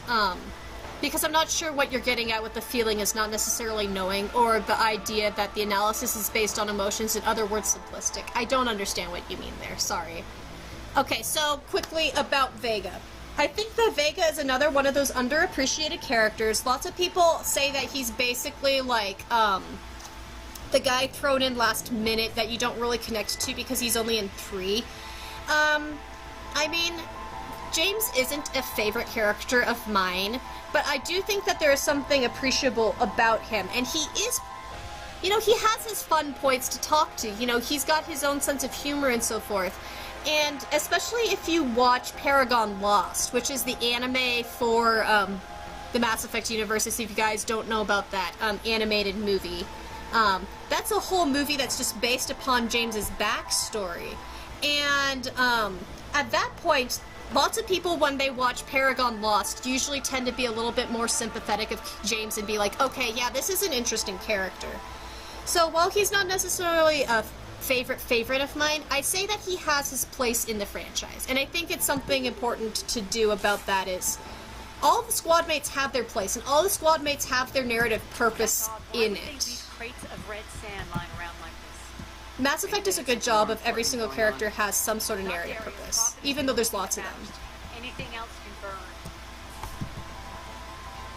Mun says Mun somehow grew attached to him, although Mun can't quite point out why. Well, James is an endearing dork. I mean, he has that funny, flirty attitude, and, you know, he makes all those entertaining comments. And he has, like, you know, that little bit of cockiness and charisma, but at the same time, you know, he's very level-headed and actually very subconscious of his failings. So he's... There's some very nice things to James, and definitely things that should be attractable to him. Totally are. One of these air shafts should lead us to Talon territory. Are you gonna do this to me? It's a puzzle. I don't know if I wanna... The terminal is active. Thank you, Commander. Okay, that's what we're doing. Oh, Grumble. I see. I see what they're doing. Maybe.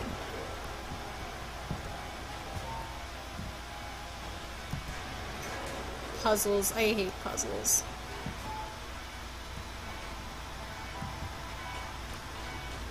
Okay.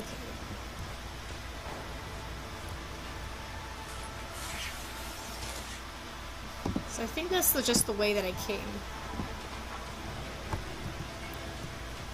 Pretty sure that's just the way that I came. Yes, it is. Okay.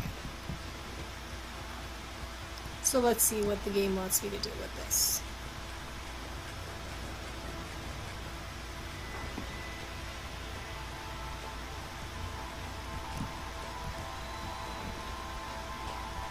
Or do you want me to go this way?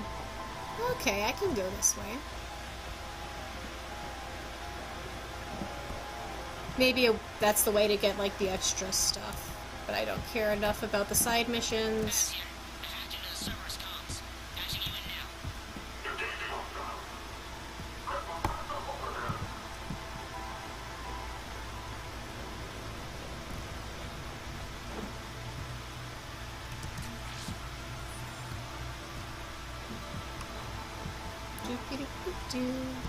Power's offline. There should be a control switch for the generator nearby. We're almost done scouting this location. The surveillance drones indicated the detention center is on par with the last one we hit, but something feels off with the patrol patterns that the display table is spitting out. I'd recommend another observation run before we try to extract the citizens. Spiffy, spiffy. Okay.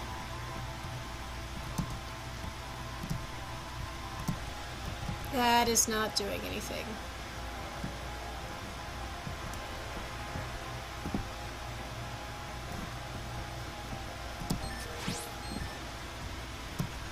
Looks like they were using this to observe the detainment centers. Okay.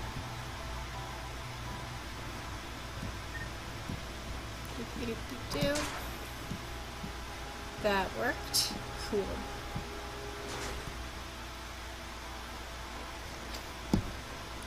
Okay, and we're back to the... Talent outpost we're heading for. Ooh, look at that! As good as they get. That looks cool. Look at that. Ooh, yes. This is why I'm happy that I get to be in Omega in Mass Effect 3 when the graphics are better and there's less weird saturation choices in the color scheme. Ooh, nice. Okay.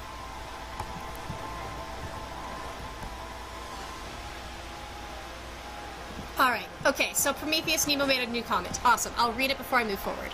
Simplicity. Like Ash, Kaidan can sometimes will himself into his beliefs and emotions even in the face of overwhelming evidence to the contradiction.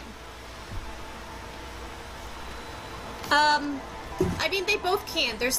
They have enough similarities that you can write them on the same plot arc, which is definitely done intentionally. Even though Ashley is a lot more emotionally driven in most of her reasons, Kaidan also is...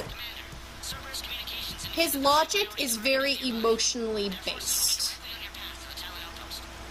But, as far as overwhelming evidence to the contradiction, that's where he gets into him not trusting Shepard in 3, I would say. But both Ash and Kaidan obviously can be won over so long as you don't be a complete idiot. You know, there's a storytelling device to it, but they ground it very well in the characters' personalities. So I like how they did that. I think that it works very well for both Ashley and Kaidan how they wrote it.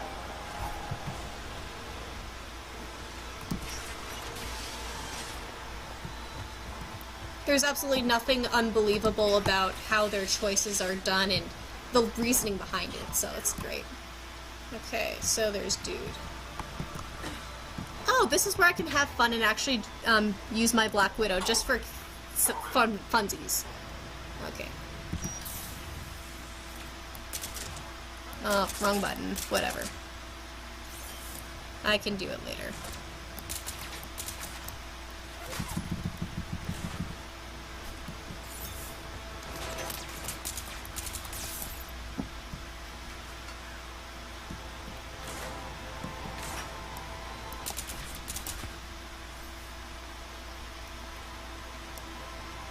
whether or not, though, that Kaden and Ashley's decisions are simple, as far as, like, their logic choices, I don't feel like it's, like, extremely simple, but of course they are taking a somewhat simplified view.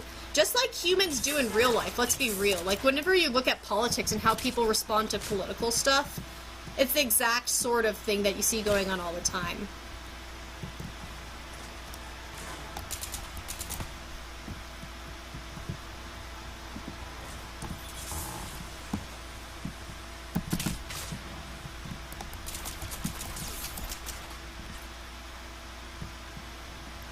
Alright, Mun has to go to sleep. That's alright, no problems. Thank you so much for coming to the stream. I had so much fun talking with you as always, and it's good to catch up with you, Mun. So you have a good night, and maybe talk to you later. Adios.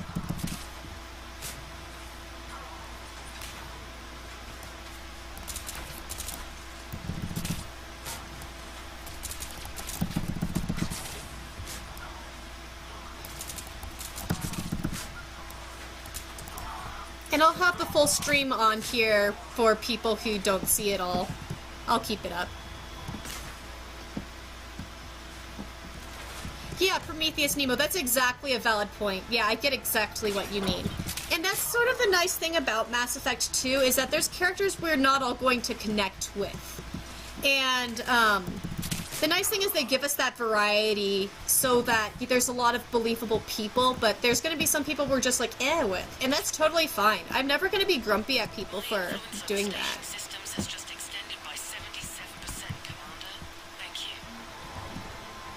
Frankly, one of the nice things that I like about Mass Effect is it actually gets me the point to hate certain characters. Like, there's some characters that I hate, and that's very hard for most stories to do. So, I like the fact that the characters give you a variety of emotional reactions to the point that, you know, you can be frustrated by them, disgusted by them, completely unimpressed with them, or just love them to, like, no end.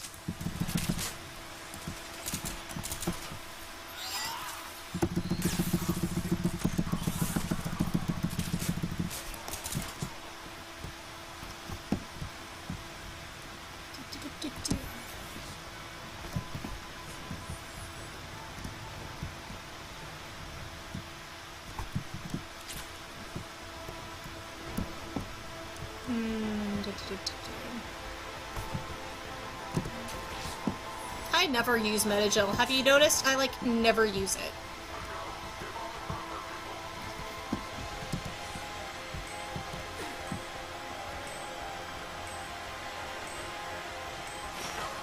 But okay, anyway, so thank you so much for explaining Prometheus Nemo. I really liked all of your commentary. I get exactly what you're meaning now, and I like that a lot. Those are good observations.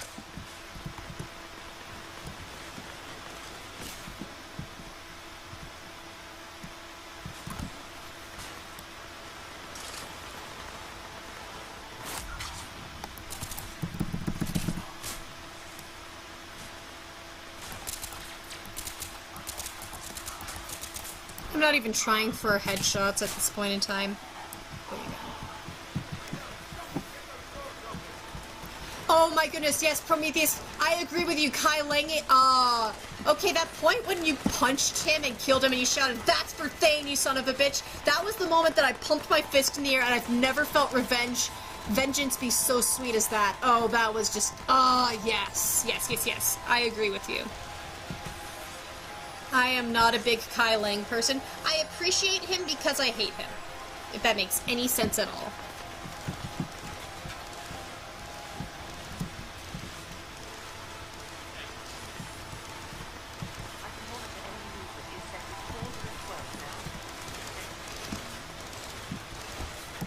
I was also very happy for the opportunity to shoot Udina in 3. Like, I didn't even have to think about it. I just immediately shot him. I was so happy. That sounds terrible. But, oh goodness, yeah, that was satisfying. After 3 games of me being frustrated with him, it was just like, oh, and you're a Cerberus bastard, die. That was, yeah. Man, that sounds so terrible. I'm like a very nice person in real life. I swear. Maybe. I don't know. Tarun says, well, Gina did do some terrible things in 3. Yes, yes. Although me, I was just like, you know, I've always disliked him. Like, you liked him a bit until that point in time. I always was like, ah, Udina.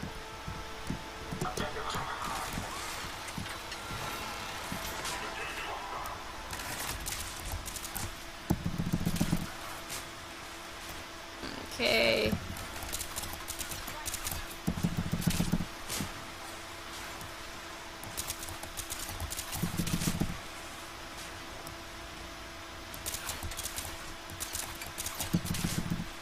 Actually, yeah, no, in 3, when Eugenia turned out to be a sellout, I sort of screamed, I knew there was something wrong with you. I'm pretty sure my thought process went along that way.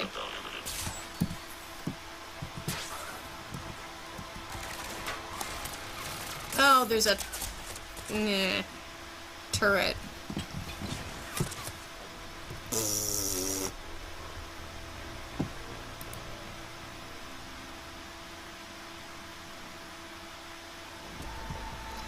Break through Cerberus forces. Alright, well that's an interesting instruction. So apparently they're probably just gonna keep on coming and I have to charge. Cool. Good to know.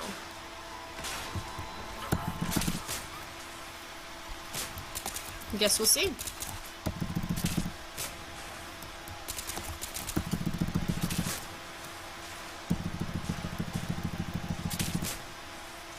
I don't even have to shoot. I can just concussive shot you. Button, let me move. Thank you. There we go.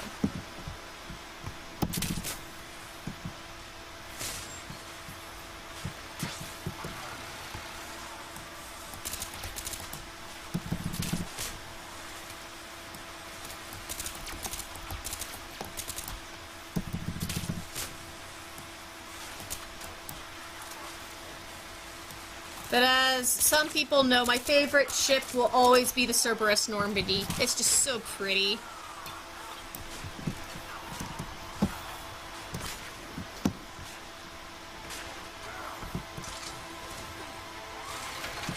Prometheus, Nemo. Yeah, I thought of Eugenia as a necessary evil until Mass Effect 3 proved to be just evil. Yeah, that's a good way of putting it. It's a very good way of putting it. I definitely made Anderson counselor instead of Udina because I was just like, I don't trust you, I don't like you. But of course, even then, he still ended up giving useful information about how to be a politician because Anderson was like, blood. Of course, Anderson resigned anyway. And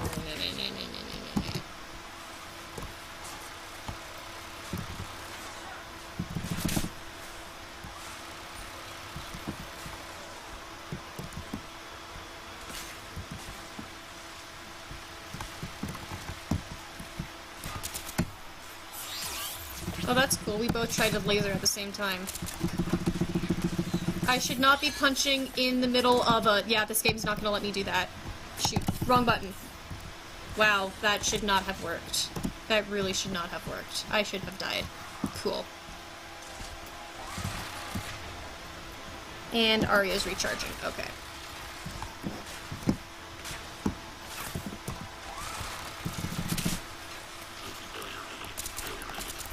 I really need to get rid of that stupid turret.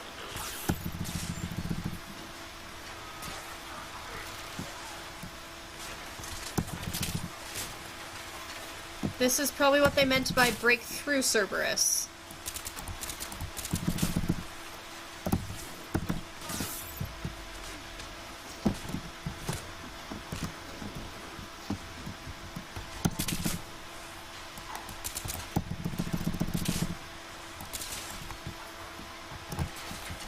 Seriously, another grenade. Ugh. I don't want to just run for it. I like to kill everybody when I can, but if this is just going to keep on sending people after me infinitely, I know I'll eventually have to grumble and run. Ugh. Oh, there's a turret. Cool. Shield pylon, whatever. That thing. Okay, it looks like people are starting to be fewer, so maybe I can, instead of break through, can just kill them all. which makes my life a lot easier so.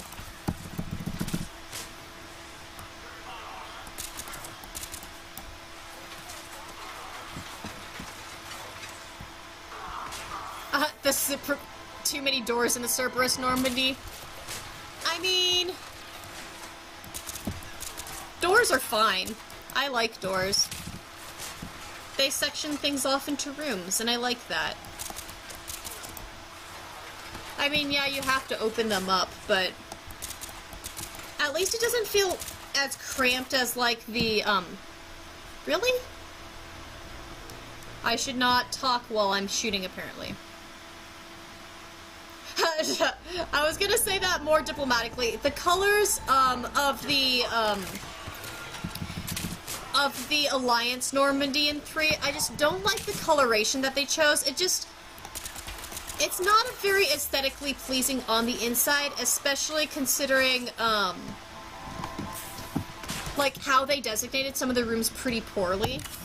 Like, you know, you've got wires all over one, and the meeting rooms just sort of awkwardly junctioned off to the side. There was a lot more elegance to the design of how they laid the interior of the Normandy when it was a Cerberus vessel. The Alliance, it seemed like they knew what to do with some rooms, and then other rooms they didn't organize it very well. Of course it looks good for cutscenes, but nah. I definitely appreciate how Cerberus configured the Normandy for 2, even if it means I have to open up the doors. And 1, while of course we always can love the SR-1, it is a tiny little frigate. It is tiny. And I'm also somebody who likes that whole stupid sci-fi glowing white and shiny everywhere. I know, I'm a sucker for that, but that does make Cerberus's design all the more pretty. Because it's like, oh, you've got that stupid shiny white aesthetic.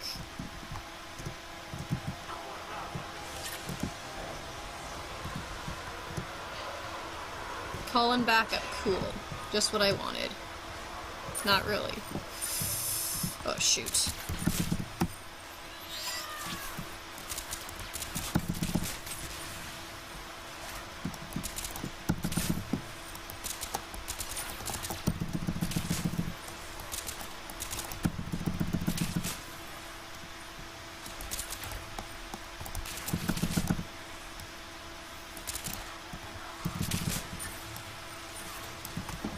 I need to get rid of that shield.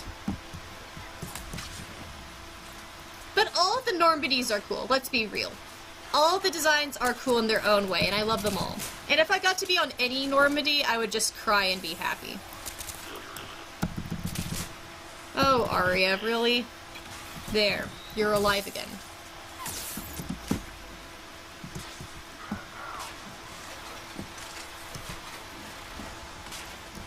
Okay.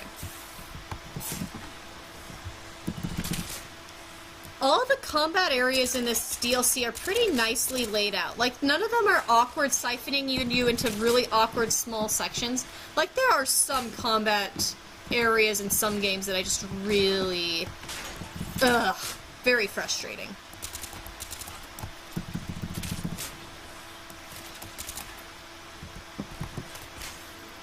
Alright, so Tarun's comment is, I don't know, I feel like the reason that they altered the Normandy for the live events was purely because it used to be a Cerberus vessel.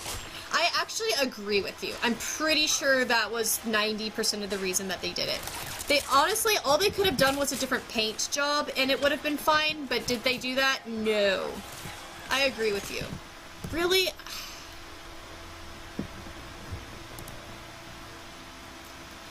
Then Prometheus Nemo, but think on it, in Mass Effect 3, it does reflect the change in narrative of it being in the middle of a retrofit.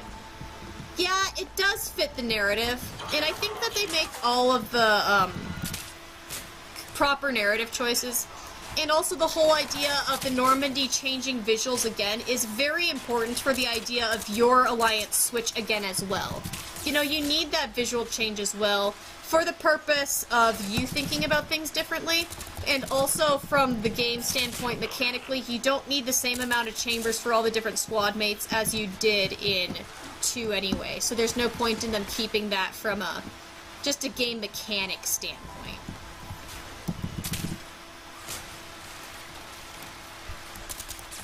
As as much as I, you know, would have preferred that the Alliance didn't change so much.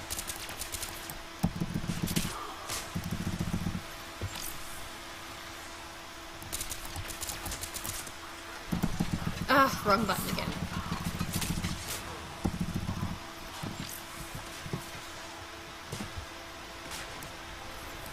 Alright, I think I'm gonna pay a little bit more attention to this one since me chatting has made mistakes, so sorry if I respond a little late to your guys' comments. I'm not ignoring you or anything, I'm just actually trying to slightly get rid of this one fight scene.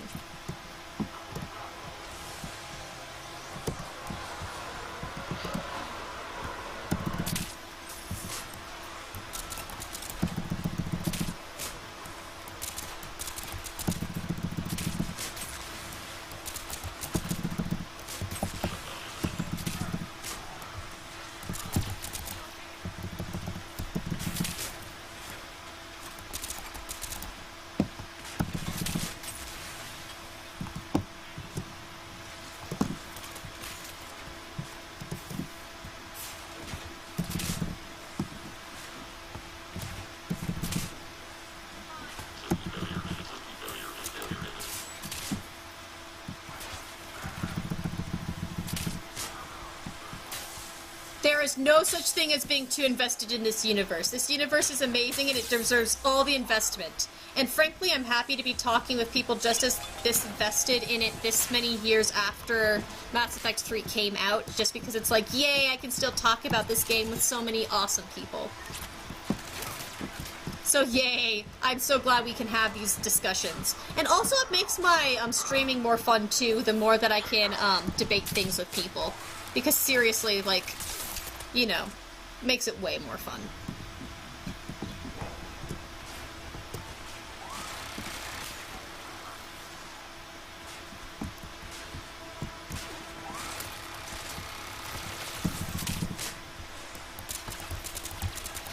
Okay, get rid of the engineer.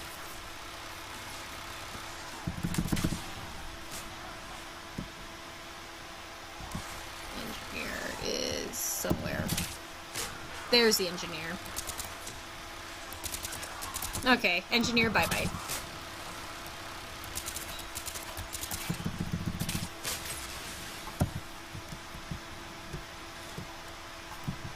Alright, it looks like I finally did it. So let's see what I missed in the conversation. So, okay, Tarun said, it's funny because if you look at how they set it up, they were going to gear the Normandy for still being in a mobile command/ops center by virtue of the size and scale of the war room. Plus, yeah, it is. They did, but the Alliance is sort of poopy, let's be real. The Alliance is cool, but they're also poopy.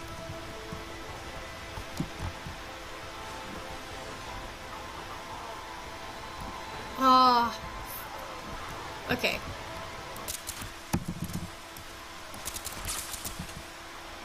Okay, there's the dudes.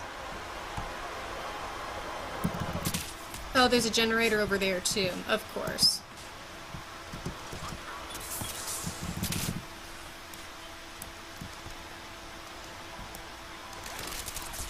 They're giving me my money's worth out of this DLC, that's for sure. Well, not... yeah. You know what I mean. Money's worth out of this DLC. You get what you pay for.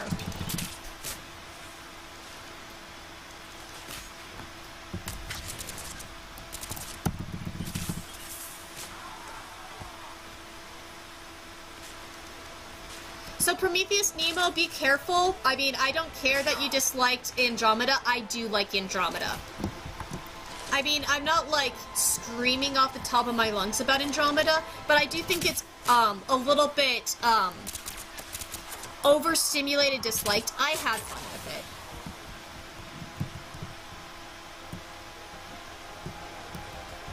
I mean, I don't care if people like or dislike it. I just don't want people to hate comment all over a game. That's basically it. We all have our freedom to like or dislike things. I mean, that's sort of the way life works.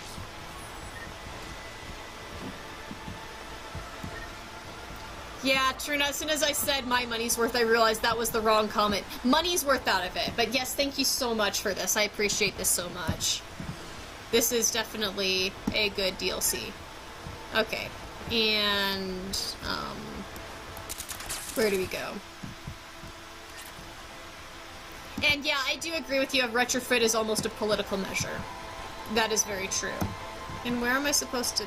It still says break through the Cerberus forces. So maybe I go this way. Ah, that's where I go. Big fight.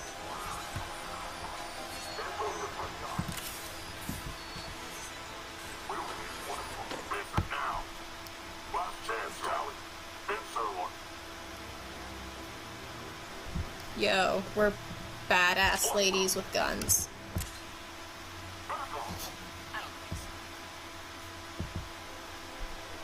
Ah, Nyreen. Oh, she is amazing.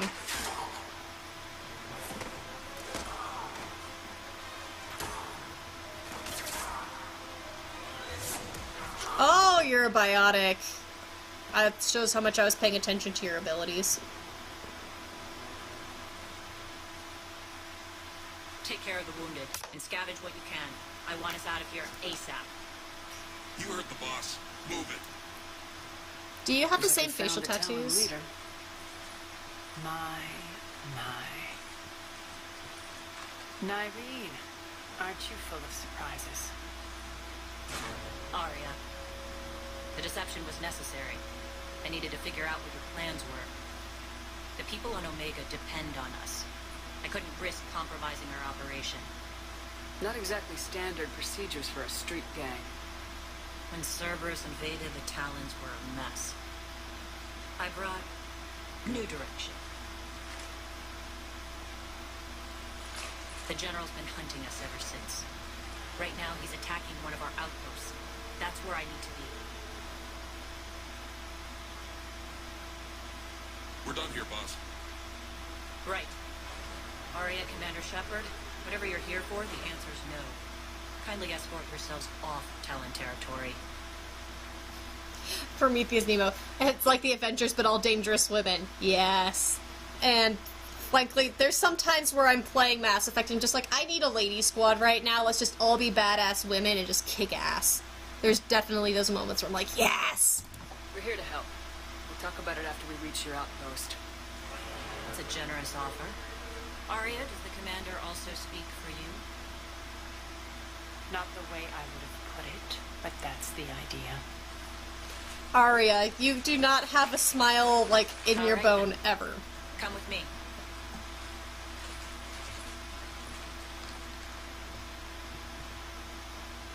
Alright, we're back together. Improved your biotics since last I saw you. You notice the biotic grenades? You always did like blowing things up, given half a chance. Blowing things up is awesome! Alright, here we go. And I know it's getting late, but I'm just going to continue playing this DLC because I'm sort of sucked into it. Oh my gosh, it is 1:30. Yeah, whatever. Fun. Oh, I reached level 60 on this. So, adrenaline rush.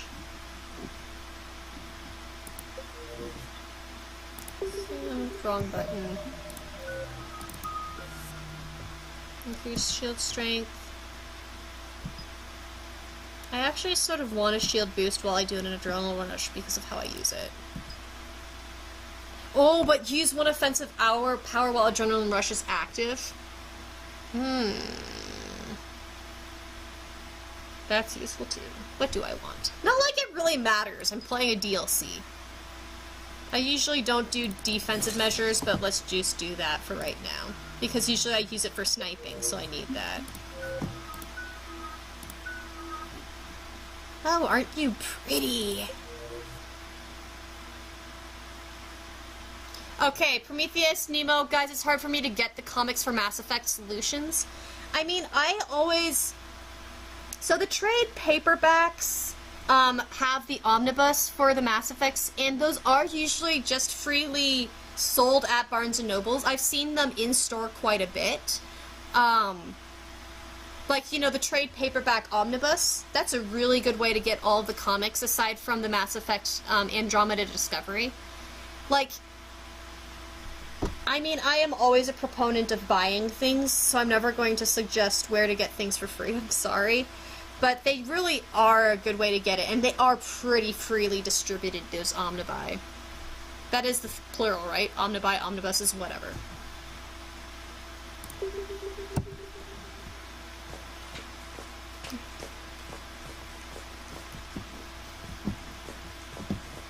The nice thing is that they do have those omnibuses too, because it makes everything so cheap considering how many comics you're getting. And they're full color and everything. I'm just really thankful that they made those. It's a great way to do it.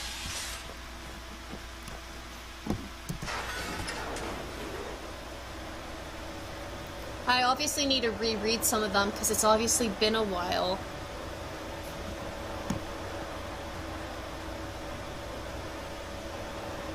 I have both the hardcovers and the paperbacks because I'm a dweeb.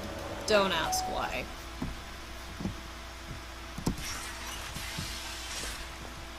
That's obviously a combat center. Rampart mech incoming.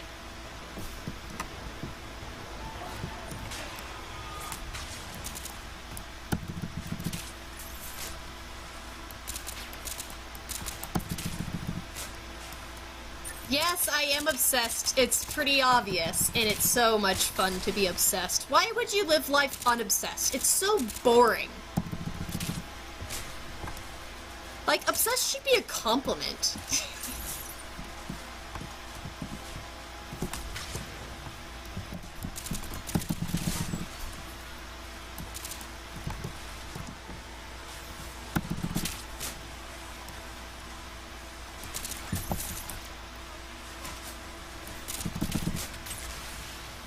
Oh, boomy boomies.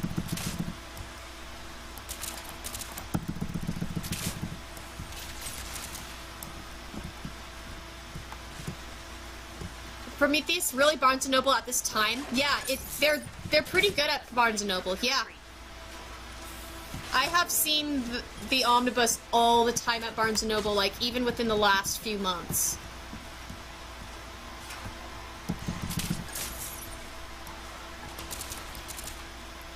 But the good thing is, though, that you didn't look there and, like, see, for me, I would have felt more sad if I'd looked there and not noticed them, because I do that sort of thing all the time, let's be real.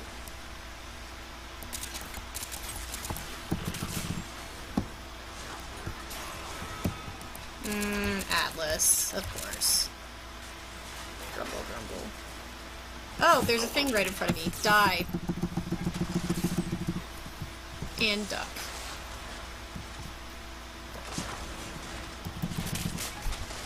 Irene, how dare you die?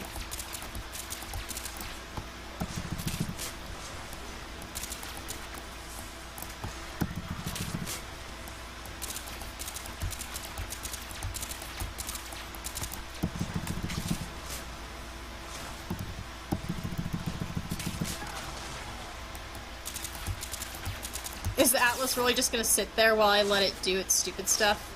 It looks like it's just gonna stupid sit there. Cool.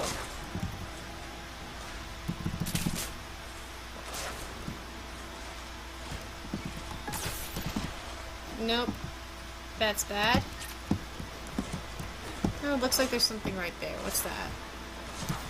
It's salvage. Cool. Money.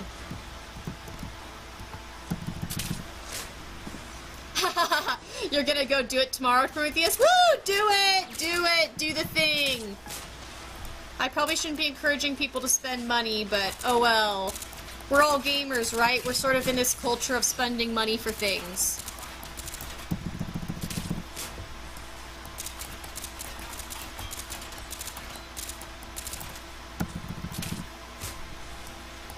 And seriously, man, if you end up getting those and reading them, I'm always happy to chat with those, because I don't know enough people who read extra materials. But I'm always someone who likes doing that stuff. Oh, shield pylon. Frick.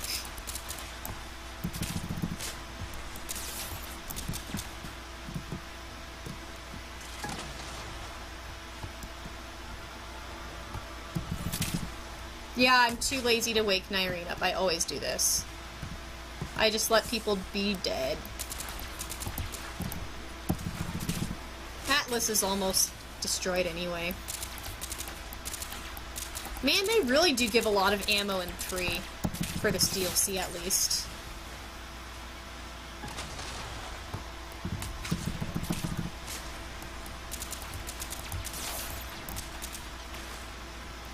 Tarun, you encourage people to do lots of terrible things. Oh, there you go. I also encourage people to do a whole lot of really cool things. Like, come on, you wouldn't be living your life if it weren't for me. I encourage you to have, like, a sense of adventure, I guess. I don't know. I'm just making myself sound cool. Because I can. Die!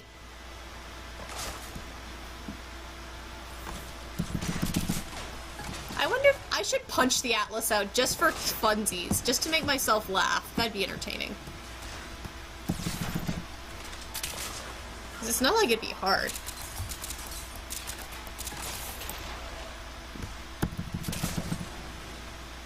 Alright, but it exploded. Yeah, I know I'm not always sick, but I really have been grumpy about the fact that I've been sick this whole last week. Actually, I haven't been coughing the entire time. I'm pretty impressed with myself.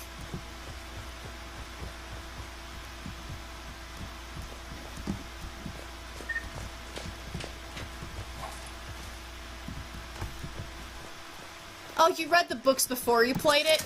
Nice. I'm someone who's really stickler about order. I'm really pathetic about order, so I haven't read the books yet, because I'm like, I have to play it first, and then I'll read it and all that stuff. Man, this game gives you a lot of ammo. I do not need that much ammo, dude.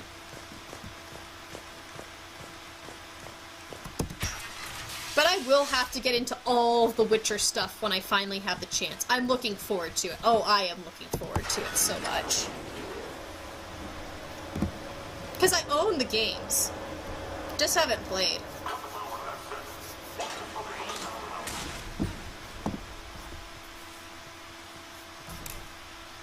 Oh, thank you. We're doing one of these deals? Seriously? Ugh. Grumble, grumble. Please turn the lights back on. No, we're not doing the light. Damn it. We're gonna be dark. Alright. Where do we go? It's all dark. Oh, yes, you say I will love it. I am looking forward to it. I feel like, you know how it is those games that you just know you're gonna love before you play them? Like, I know that's gonna be me in The Witcher, and I'm so excited. Do I go back down again?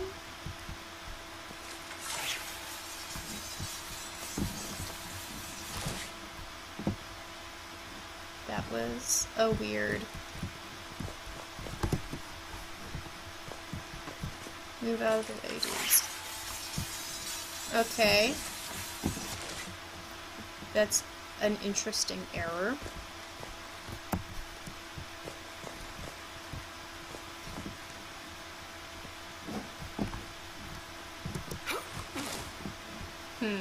Because if I'm supposed to slide back down there, the game is being glitchy. Because it feels like I have to slide down because there's nothing else to do. Nyreen, get out of the way. Move, my pretty lady.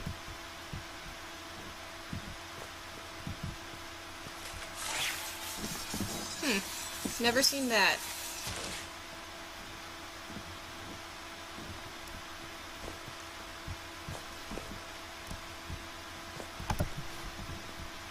Okay. We're gonna try to do a quick load, just in case. Huh! Turin says, oh, anything Haddock finds, they just insist on dragging me along. Oh, yeah, I do. It's fun that way. And you know you're trying to drag me too, so it's not like you're any better. Can I just jump down? No? I feel like... Right, guys? I have to go back down? Is there a reason that is happening? What is going on? It is only fair, but that doesn't make me any happy. Can I, like... What else? Because I feel like I have to go back down.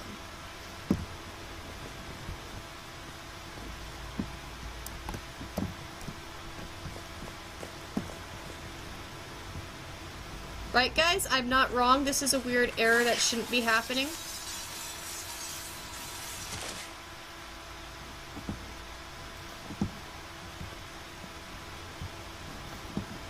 Right? I have to go back down again? This is not a... I've never seen a glitch on these games, except for like one really rare one. I'm not gonna try restarting. What I'm gonna do is I'm gonna go back to a previous save. A quick save. So I have an autosave. Let's try the autosave. Let's see if that does it. It is also 2 o'clock in the morning somehow. Here.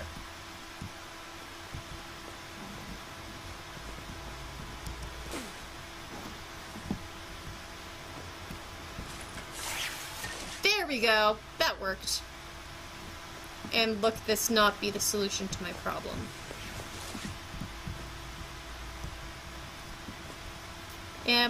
I feel like I am missing something really obvious. I'm not seeing anything else to shoot. There's obviously nothing down here, which I took so long to get down here. And Tarun, you do realize it was 11 when you said you were going to play the DLC, yes? I did realize that, and I knew it was going to be late, but... You know... Okay, where am I supposed to go? Do you guys know where I'm supposed to go before I, like, pull up a cheat online because I'm slightly grumpy? Here we go. There we are. Okay. That was big. So I can go back here. Where does that get me? Why do I want to go back here? Okay, because there's another ladder. That's why, I guess. Oh, and that's really dark. Thanks so much, game. I just love running around in the dark with a gun. In creepy corridor thingies.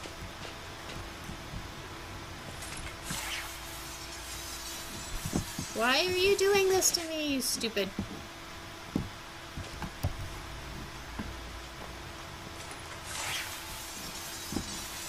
That is a really weird glitch.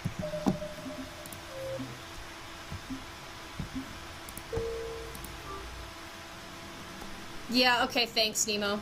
Yeah, I'll keep going down, assuming that it lets me. Man, that's a strange glitch. There we go. Thank you. How many floors am I going down? Ha! Okay, not many more. Here we are. Hello!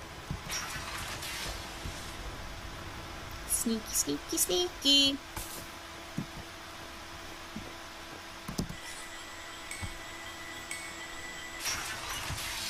There we go. No more lights. Good. I hope you're not afraid of heights. Oh, cool. We're gonna be above things.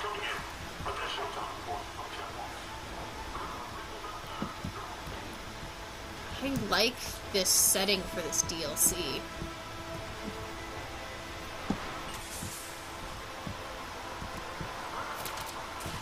Oh, yeah, that's what you mean by heights. Lovely.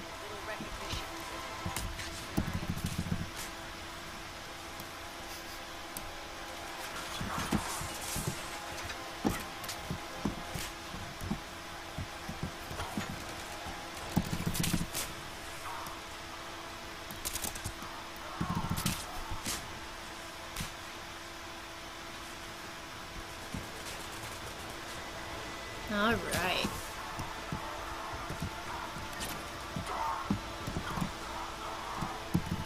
I'm still amazed that this is letting me, stream free, because my laptop is not made for the video card. It's a good laptop, it's just not made to do this.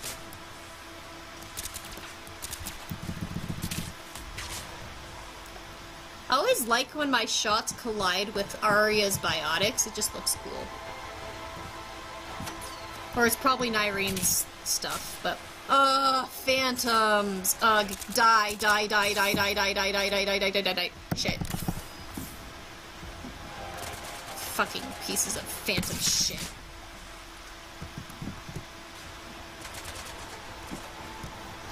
Bloody hate phantoms.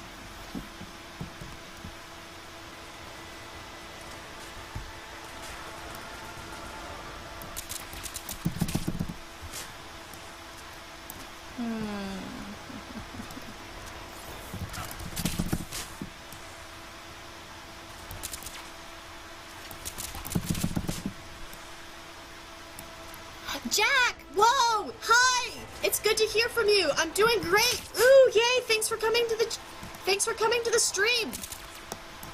How are you? It's been too long since I've talked to you. I am sorry about that.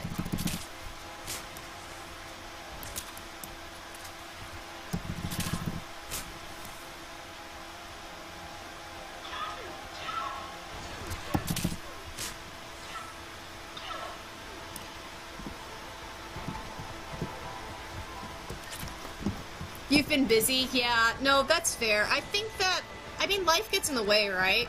And life's been pretty busy for me, too. I've been trying to find a way how to de-busy life a little bit, so... Great to be able to talk again. Woot! We have done it. So, Prometheus, are you saying that Mass Effect Andromeda is comparable to the trilogy? I'm not saying that it's comparable to the trilogy, but I'm not also saying that it's terrible either. It's a good addition to the franchise. It's not going to be the same storytelling level that the trilogy is, because the Shepard Saga is one of the best video game series really written, especially once you're considering like RPG stuff. But as far as Andromeda is concerned, it holds its own for a fun game. And it's got some fun lore and stuff, and there's some interesting things to theorize, and good characters to like, and... You know, it's not shit, basically. Like, you know, I wasn't ever going into Andromeda expecting that it would be blow out of the water in the same way that the Shepard Saga was. I mean, I hoped it would, but I didn't think that it would. So nothing was ever a disappointment to me. I didn't set my, like, I feel like lots of people went into Andromeda expecting that it would be just as good as the trilogy, and not being able to accept anything less. Which means that the game set itself up for, like, you know, people set themselves up to be disappointed that way.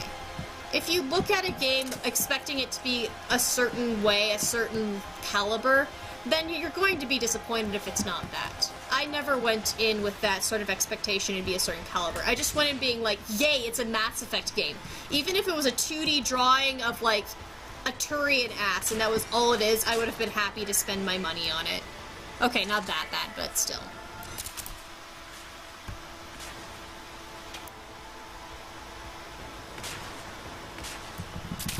Jack. Not shit should have been a high bar, yet somehow it is. Okay, Prometheus, the writing is not bad. Like, the writing, like, I don't know if you ever finished the game or not.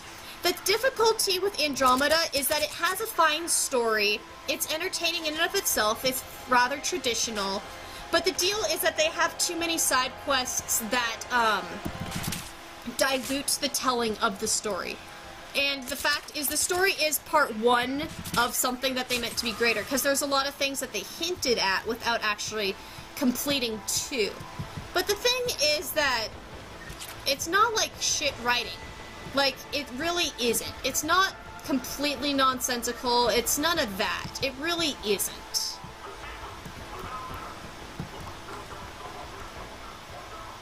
Jack, for the record, I know a few artists who could draw a damn fine Turian ass for $60.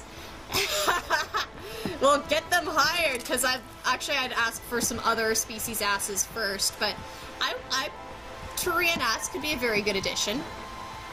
Absolutely.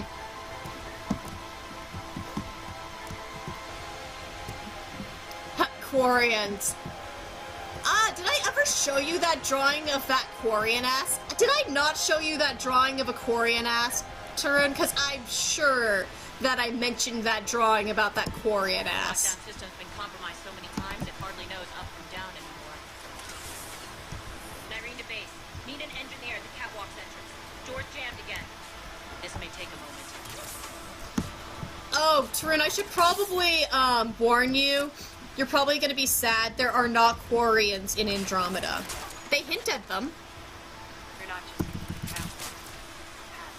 Base targets. A long drop is the best way to get rid of unwanted guests around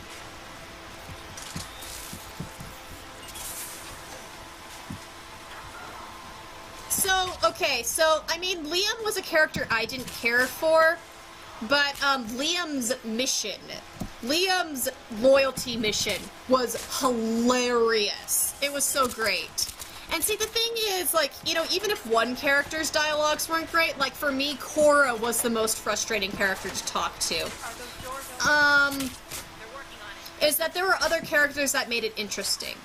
Like, I have a lot of opinions about Jaren Tan. I know most people are like, Tan, Director Tan, and at first I was too, but he's actually a very fascinatingly complex character, and he's interesting the more you think about.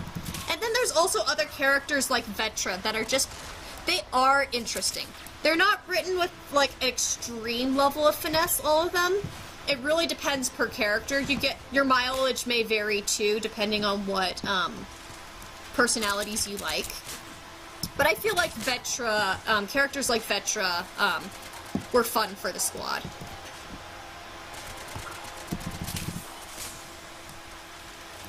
So whether, like, I didn't really care for Liam, I didn't really care for Cora, but it didn't mean that I couldn't enjoy lots of the other characters in writing. Andromeda, honestly, was best for, like, the twins. Like, the Ryder twin stuff was interesting, and very well done for the personalities of the two, interacting with each other. I did like that. Let's go.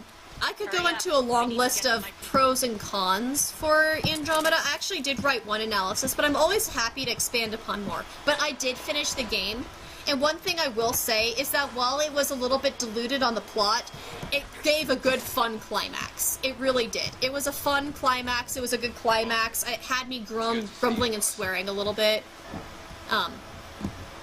It really picks up at the end, is one of those things. So again, if you had fewer side quests, if, there's just a lot of things that Andromeda didn't hit perfectly, but, I was fine with it not hitting perfectly.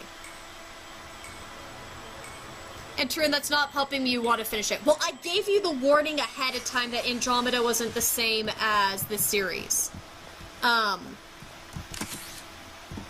But I liked the ending. I really liked the ending. And also, like, movie night. Movie night was great. Also, there were some characters that I really appreciate how they did. Like, almost nobody does the Suvi romance. I did the Suvi romance, and there were some things that I really appreciated about it, in good humor. There were some great humor moments, like, Vetra holding, Kalojaft's opera collection hostage because she hated he was playing it at large volumes, and they got into this whole quarrel. That was great.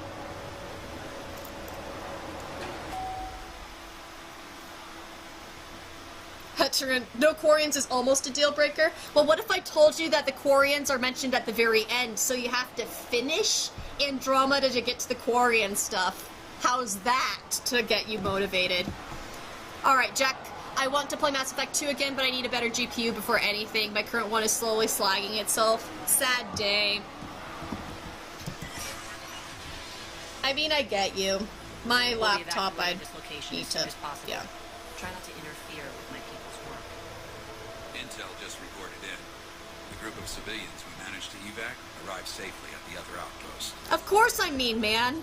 You know me. You should know I'm mean. Also, routine sweeps reporting nothing new on the adjutant presence. Adjutants? Creatures created by Cerberus. They eviscerate their victims' DNA, converting them into Oh, right. Some kind of Reaper-based weapon. Crap. Fought them before, they're a nightmare. It got worse after you left. Cerberus lost control of them. Those things tore apart the gangs, then attacked everyone in sight. If Cerberus hadn't found a way to contain them, the entire station would be infected by now. Right. Keeping your people alive through that hadn't been easy. I watched friends get turned into monsters. and I had to kill them. Now, if you'll excuse me, I have an outpost to defend. Well, Jack, I hope that you can get some stuff to come together computer-wise. This laptop is good, but I'm definitely trying to get to a desktop so that I can play things a lot better, so that I don't have the grumpiness issues. Hey, Commander. I just wanted to say thank you. Yeah, I saved your butt. You're welcome. Just reported into the boss. Still no adjutants. Hey, Krogan! Yo! Of course, Talons are mostly Turians, but it's interesting to see a Krogan in here.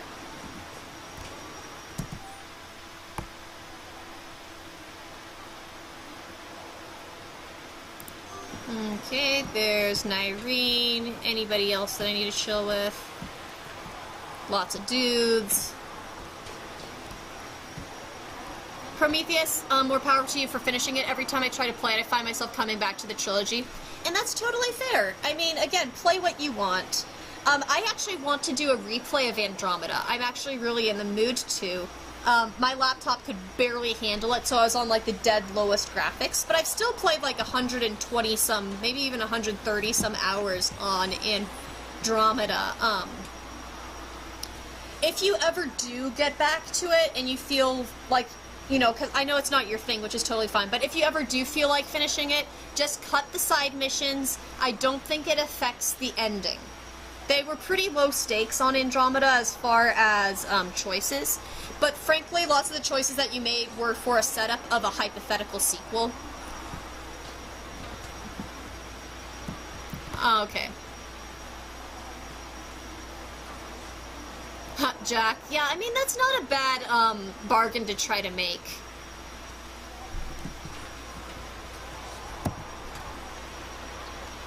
Alright, here guys, I'm gonna be right back. I'm just gonna get myself some water, so it'll be like 10 seconds. Actually, maybe like 2 minutes. Give me just a few minutes. I'll be right back.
Alright, awesome. Thanks for letting me just grab some water and stuff. Needed that.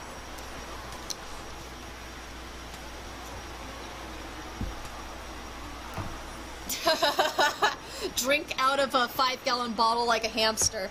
That would be quite the sight. I mean, if you want to construct it, actually, I could make that pretty easily. Don't give me ideas, man. That's dangerous. It is always dangerous to give me the ideas.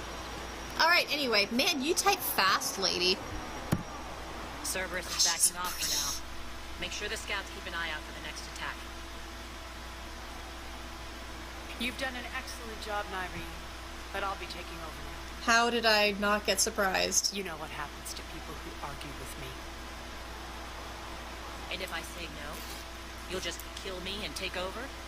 My people won't stand for that. Yes, they do seem nauseatingly loyal. Either way, I'll get what I want. Not this time. Okay. I'm gonna side with The truth Nyreen. is, none of us can do this alone. Our only chance is to join forces. You might be right. but the people of Omega are my priority. You take over one gang and you think you're ready to decide what's best for Omega? Irene, watch and learn. Oh, you two poops. Everything's in place. The entire station's connected.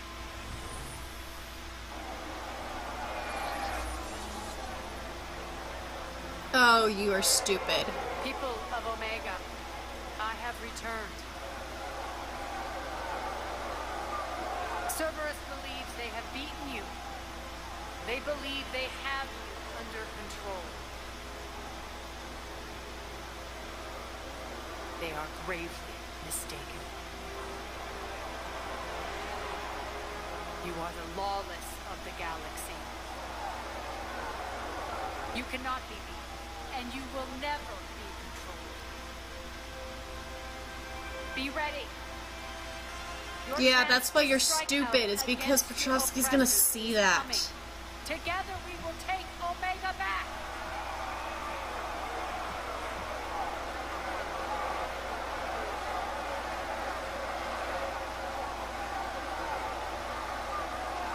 That's your plan? Throw civilians at Cerberus? Anything is better than being locked up like mindless animals waiting for slaughter. I know she has a I plan, know but I'm what still you're up to, grumpy. Aria. And I don't like it. Yeah, I have siding with civilians Aria to on this one. evacuate. I'll deal with this later. Alright, let's get these people ready to go. Now! What are you trying to do? Trying. The people of Omega, my people, love a good street fight. When it breaks loose, they'll be ready. Irene's code of ethics won't let her sit by if civilians are exposed. It's what makes her utterly predictable and therefore easy to manipulate. Cerberus is launching another offensive. Looks like I'm not the only one who didn't like your little speech, Aria. Glad I got his attention.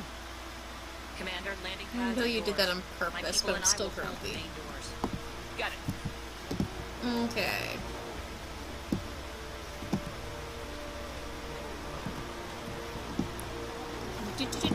Yeah, this really does... This is a long DLC. I mean, I knew it was, but dang.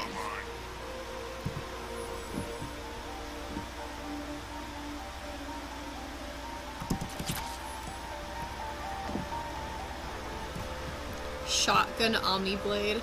That's fancy. Alright. Here we go.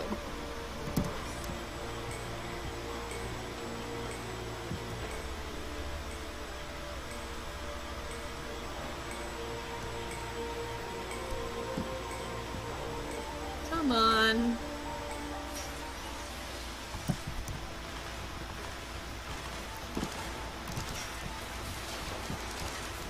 And they did original music for this DLC. Good for them.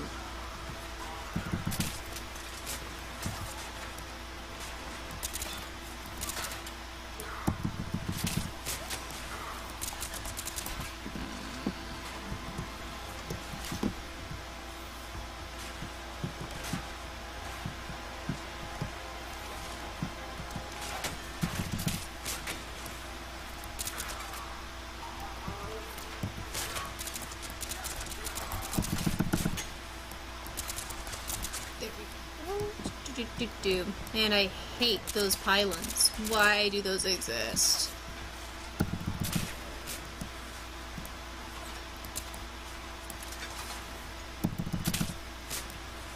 Shooty fruity.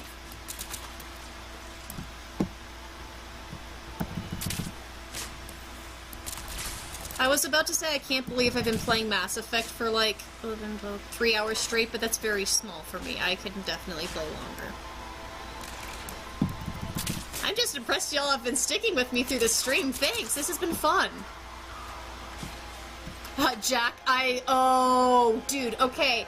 Yeah, the time crunch with the IFF module. There was one time I was doing a replay, and, like, I knew about the time crunch, but for some reason I forgot during the replay, and I did it, like, halfway through, and, like, I could have finished that playthrough, except half of my squad mates weren't loyal, and I was not prepared to deal with that. I was so angry with myself.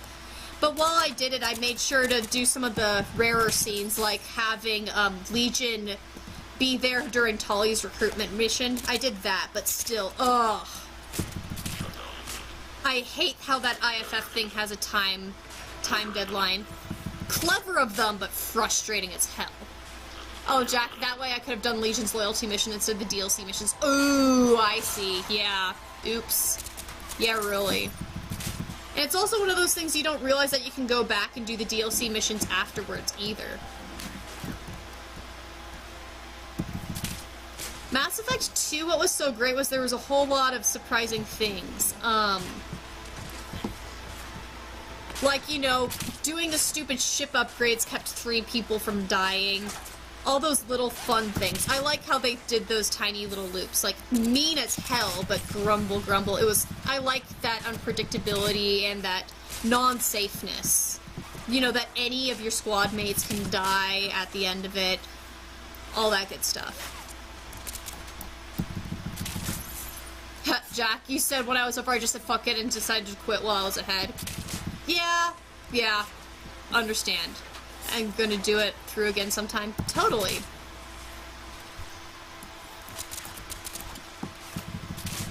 I mean, I would not complain to you doing it over again. I mean, that game has such good replay value. You know, there's 200 different choices that you can make, and while it's the same basic story, it's fun to see the different outcomes that can happen for characters and yada yada. You farmed for upward of 20 hours to get almost all the upgrades. Yeah, and in part because of it, no one died. What difficulty level were you on?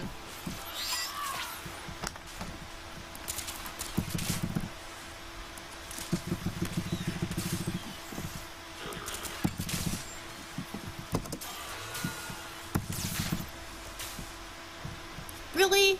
Oh, fire, that's why.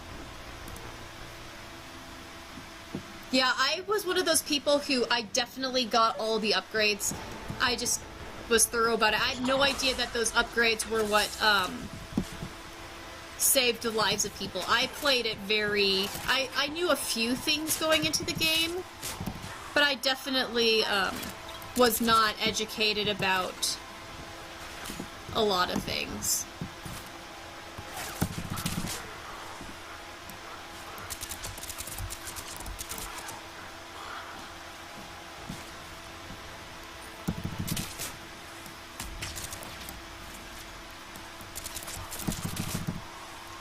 Okay, you were on the easiest difficult... Oh, it might have been regular. Okay, that makes sense. Because I was about to say, if you did stuff like that on Insanity, so many people would have died. That's one of the things that's great about Insanity, but terrible about it is how easy it is for people to die.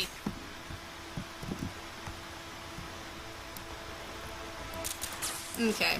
Well, it's good to know about how easy it is for people to die on the different settings.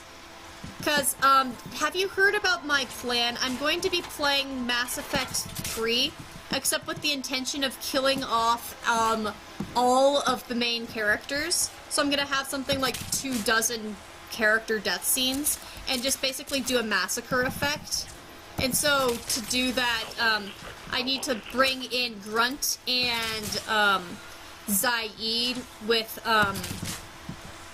no loyalty. So I need to keep them alive even though they're not loyal. So I might have to down the difficulty level just to make sure that they survive 2, 3 so that I can have them die in 3 for my amusement's sake. And, can you kill off Morden before 3? Yeah, Morden can die in, 2. He's actually the easiest one to die in 2 because, of a glitch. There's a glitch.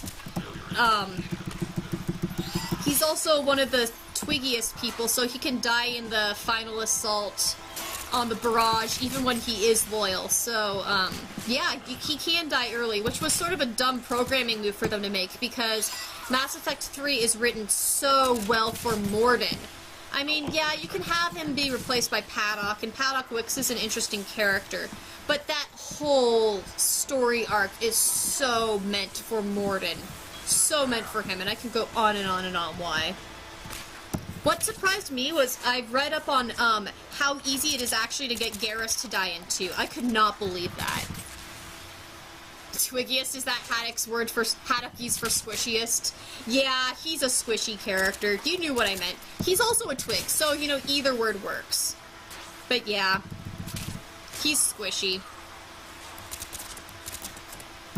At least it's yeah.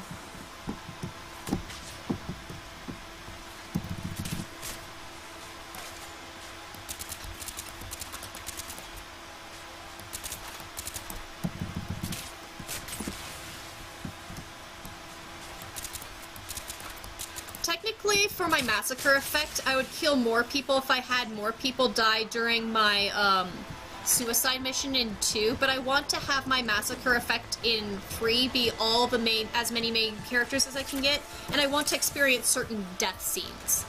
So,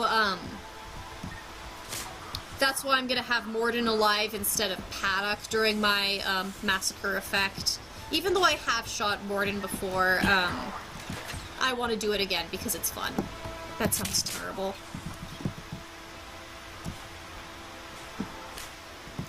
You had never played a cover-based shooter before, so Mass Effect 2 is a very new experience to me, and it really helped when I got to Division later. Oh, interesting. I mean, come to think of it, maybe it was for me too. I just really don't... I didn't play the problem with me is that I didn't really play video games for a very long time.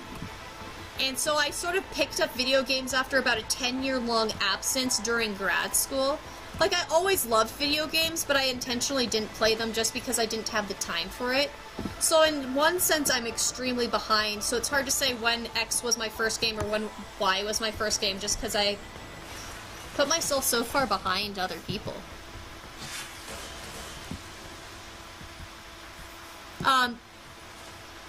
Oh, Prometheus Nemo. Oh, goodness. Yeah, I would be horrified too.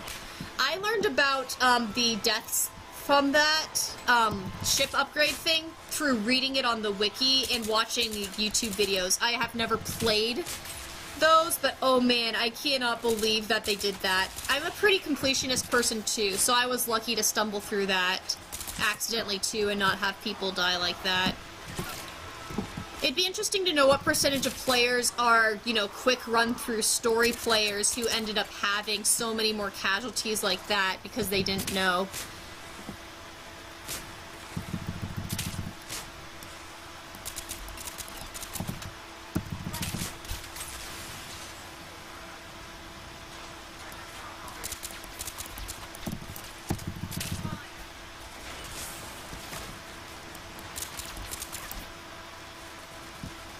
Yeah, stupid Cerberus fart.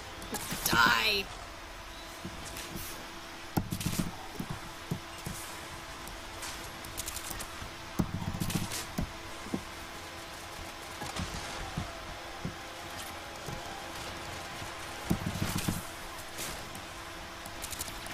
I will say, though, that I always have preferred third-person shooter over first-person shooter. I prefer third-person games over first-person. But even then, I still haven't played a lot. It's sort of shame. I'm catching up still. Give me a break. I found myself really drawn to the sniper gameplay, especially with the heavily encouraged usage of cover. Sniping is fun. I do enjoy it. I don't do a lot of sniping. I have to be in the mood for it. But it is fun, and it is nice to have those advantages. And especially when you, like, combine it with Adrenaline Rush or something. You get some really fun sniping. No, I haven't ever played The Division. Is it something I should add to my list for when I'm not broke? Third-person post-epidemic New York City. Oh, nice. I feel like I should have heard of it. And what year did it come out so that I know whether or not I need to do this on a new laptop, a new computer, or this one? I mean, this baby is pretty good. It's just very, very little is dedicated to video.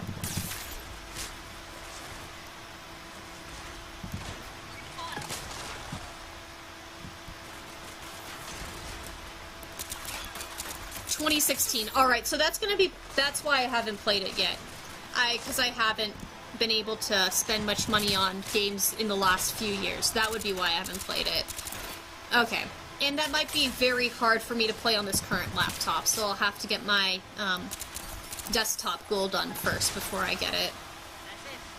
Cerberus is fully down. Let's talk, Shepard. Made by Ubisoft, when it started was kind of bad, but with the newest updates it's good now. Okay, good to know. Your cause. Someone's got to make sure you don't run roughshod over our people.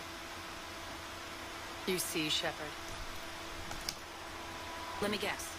She said I was predictable and therefore easy to manipulate. Ha! Let's tell the truth. Let's see how much a shitstorm I can do by being honest. Pretty much word for word. She thinks she's playing you. Nothing new here. One thing, though. I maintain command over my people. This is not up for debate. Just have them ready. Oh, they'll be ready.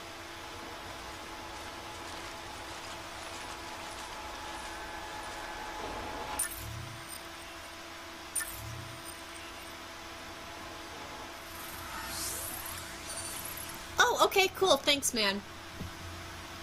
I'll check out that trailer, obviously when I'm not playing, but yeah, thank you. Thank you. We're almost there, Shepard. Ha! Elcor! The Talons will be the frontline fodder. Now we just need to bring down the force fields to clear the way to Afterlife. Oh, we're going to Which will release Afterlife. Omega's civilians. Cerberus will have a million fires to put out.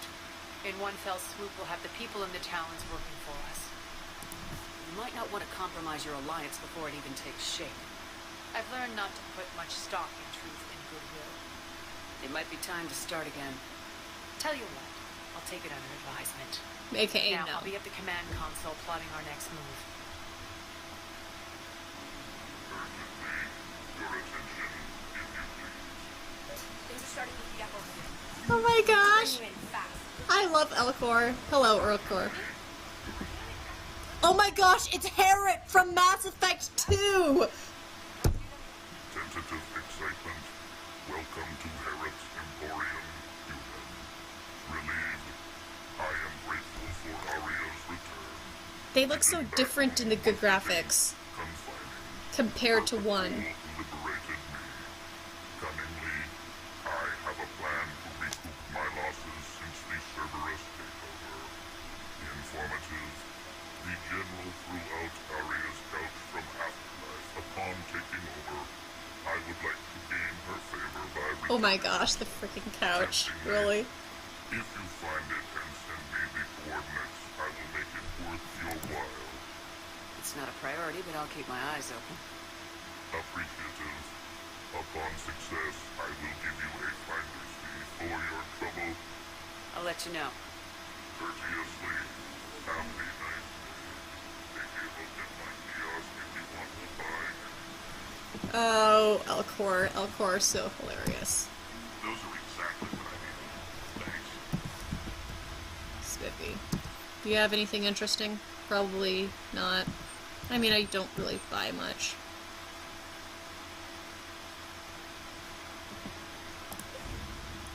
What's that guy's name? The big chunky? Harriet?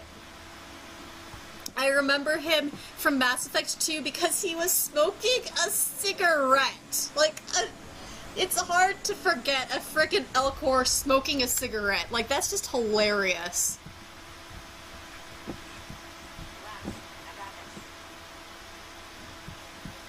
Anybody else that I need to say yo to while I'm here? I've blocked enemy access to critical areas. The frontal assault should be less treacherous. Spiffy.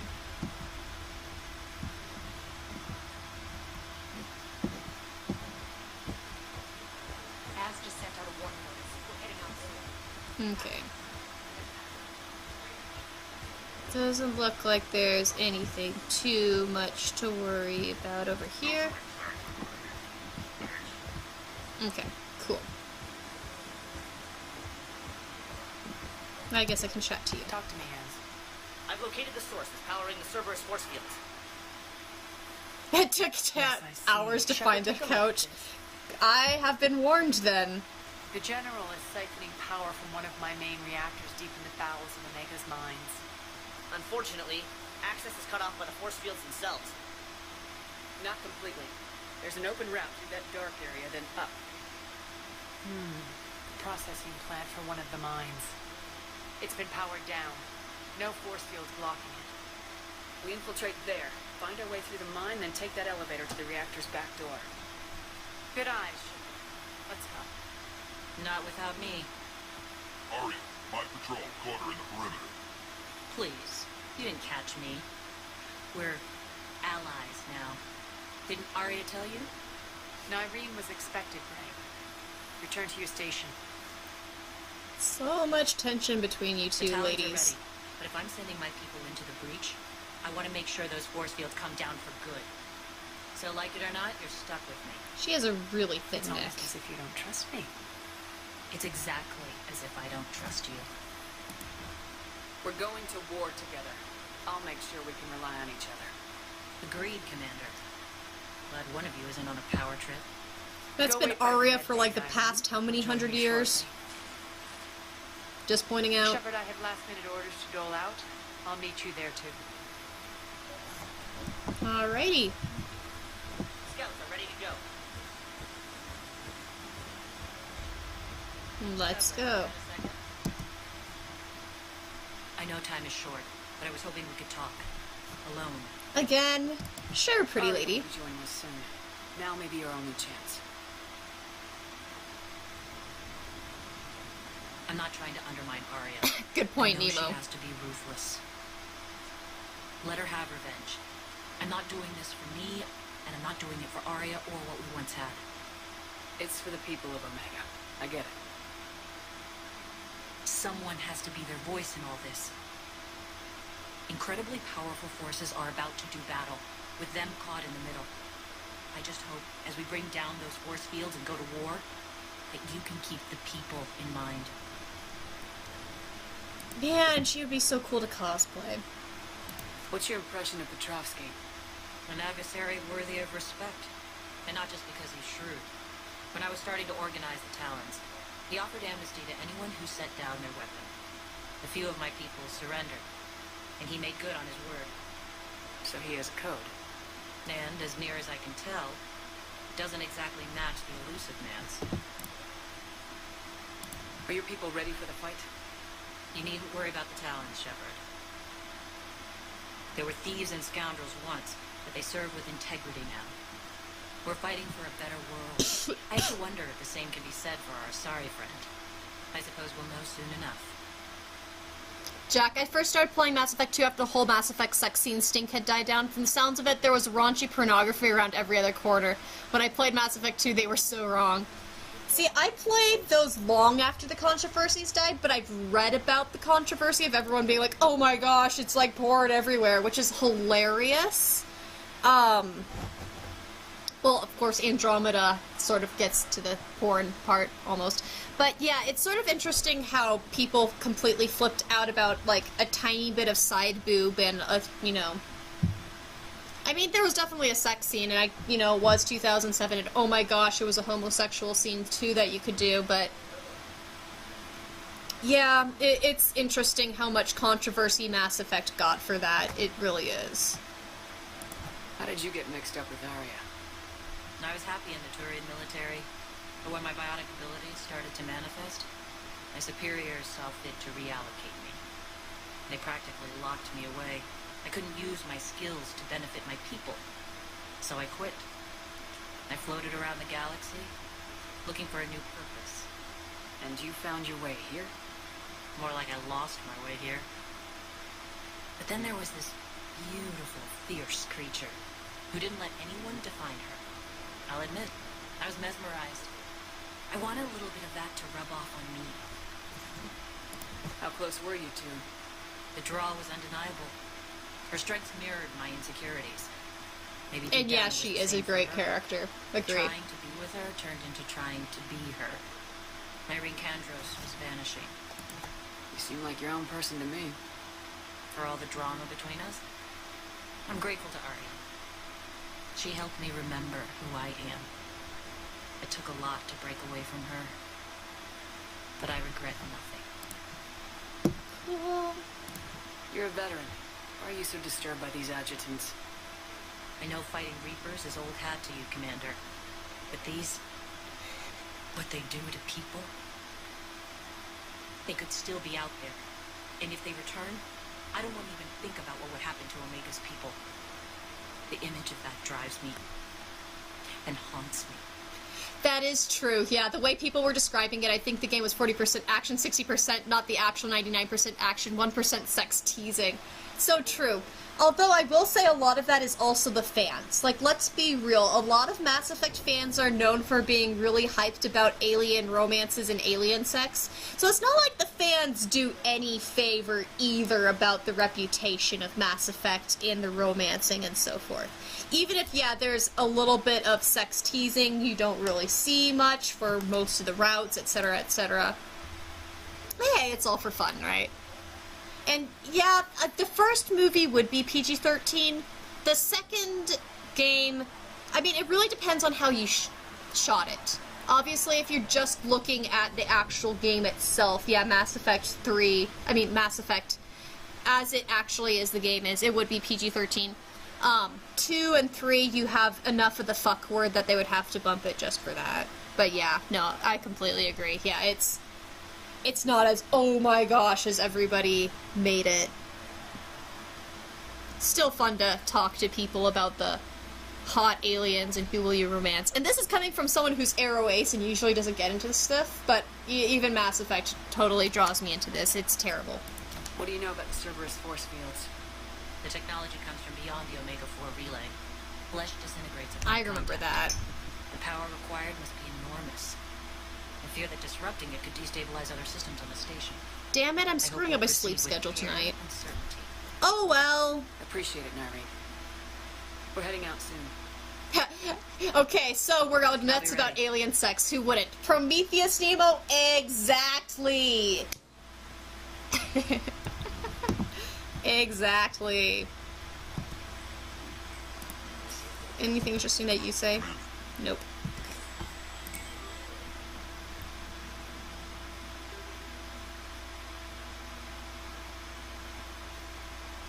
Here, is it alright if I get food, or is anyone gonna care?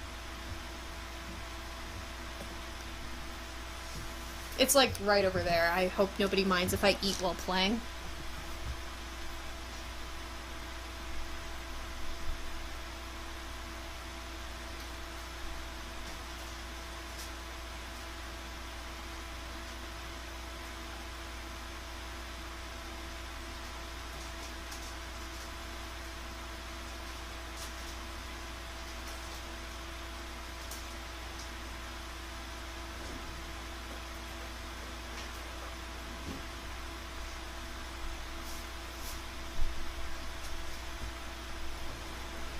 Alright, yeah, and Jack, I do like that commentary that you're making about, the game feeling more, ship becoming more at home, and I think they do an increasingly good job with each game.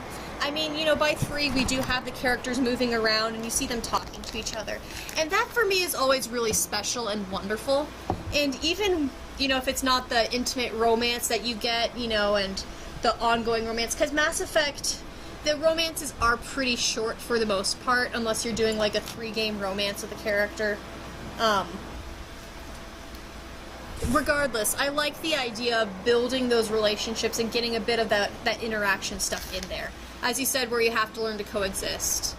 I really like that commentary. That is cool.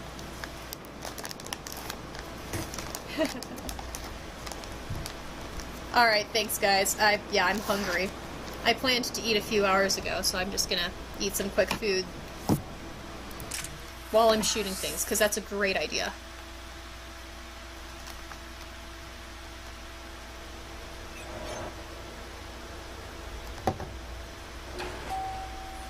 We're arriving at one of the diesel processing plants. It's been powered down, so we'll have to pry open the door. I'll get it. Access to the mine should be on the far side. And the reactors beyond that? According to the schematics, I ran Omega 90. I didn't work the mines myself. No, you had indentured servants for that. Spirits. Relax. There They're all Cerberus. They've been ripped to shreds. I don't like this.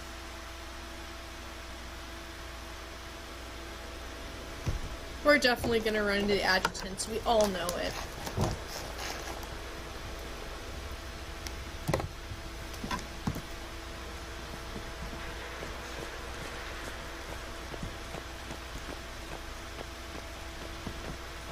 And you had to make it dark again. Thanks.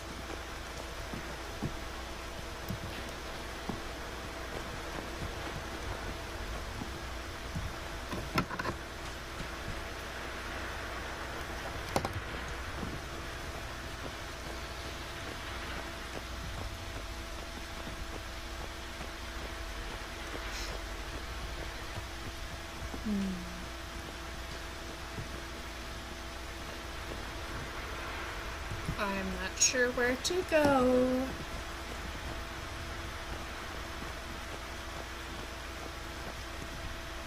It's cool though.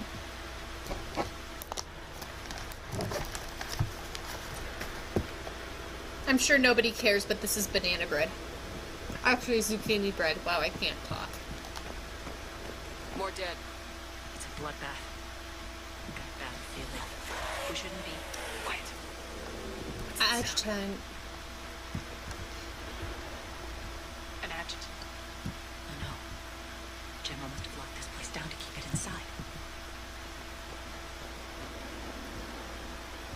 Lots of bread everywhere.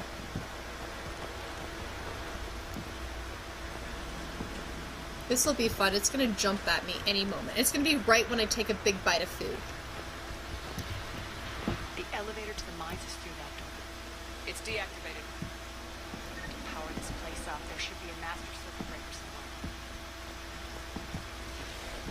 These pipes power the door. We should follow them. Alright, so I've got something to do. Door, follow, pipes. Prometheus Nemo. This is why I always love BioWare. Jade, Emperor, Knights of the Old Republic, old games, but because of the relationships, you will always care. Exactly. BioWare I have a very strong loyalty to because they hit that sweet spot of getting a really exciting adventure, but also building those relationships and creating stories with... I just love the story choices that you get in the stories. They're good story writers. You don't play them for the best graphics. They're not bad, but you play them for the story.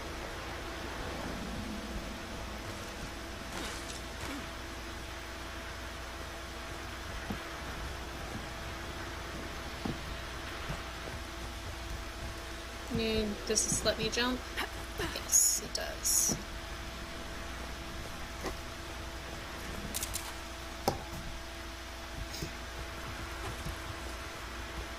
The whispering's receding. Maybe the adjutant doesn't like its odds. Don't kid yourself. I've seen one of those things take down a squad of soldiers. I've definitely been looking at those, Jack. I definitely would.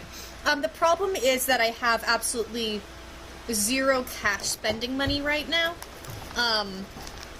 In fact, I've got about $60 in my bank account and about $100 worth of bills that I have to pay by the 3rd. So there's no possible way that I'll be able to get video games or any upgrades or anything soon. I keep on talking about getting a desktop, and I really do have that as a long-term goal, but I know it's not going to happen soon. So yeah, unfortunately, that's just my... Whoops, I stopped following the wires. That's just unfortunately life. I mean, yeah, you get it, but yeah. Down this ladder. 'Tis just how life is.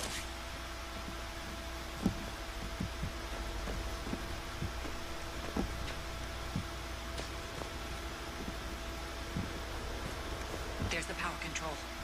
So, okay, so here's the deal with my laptop, is my laptop's about 1.5 years old. You know, it's got great things, you know, i7 quad-core processor, all sorts of really great things. So my laptop is good in all areas except for the amount of memory that's dedicated to the video card, which is 0.1 gigabytes. The fact that I could play Andromeda at all on this thing is pretty impressive. So my laptop doesn't need replacing because it's a very good laptop, and you know, obviously I'm playing all of my PC games on it. The problem is I want a desktop for the custom ability to create something that, you know, you can, you know, it's the customization. It's the ability to get myself new graphics cards, to get myself just, you know, keep up to date and all that shit. So yeah. So yeah, that's what I want it for, you know. Good video cards, all that fun, discrete graphics. I am looking forward to discrete graphics when I get that laptop. I mean, that desktop. So yeah, that's basically why I'm doing it, is I need that nice customization.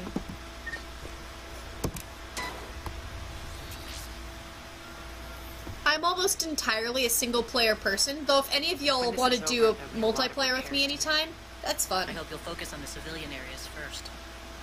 You are relentless. That's one thing we have in common. Spirit!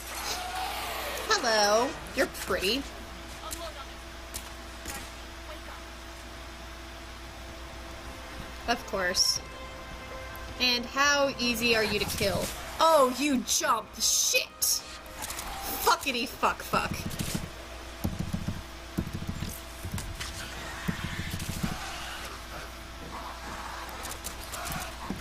Run, run, run, run, run. Shit, shitty, shit, shit, shit, shit, shit.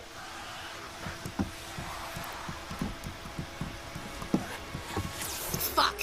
You stupid shit.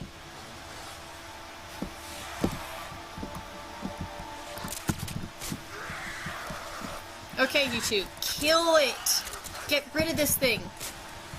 Ew. Okay, ew.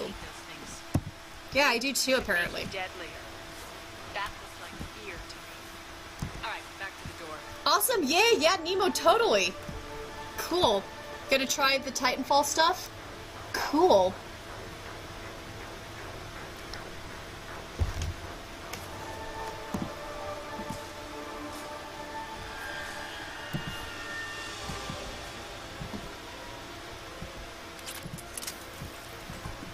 Okay. Supposed to go that way? Cool. I cannot jump through the window. Apparently.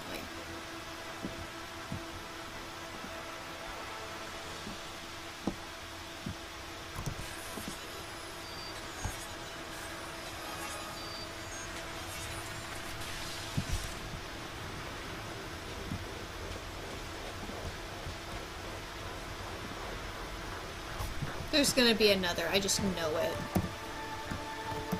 I mean, this is the way that it works. It's never that easy. It is never that easy when you're in a third person or a first person, or any sort of stupid shooter. You just know. Another one. Yep. Fire at will. Where the fuck is it? Where the fuck is it? Ah, shit. Poop.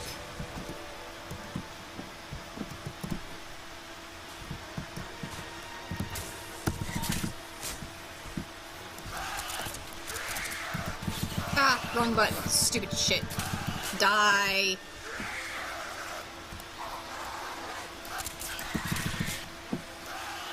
Okay, these aren't terrible to kill at a distance. At least there's that.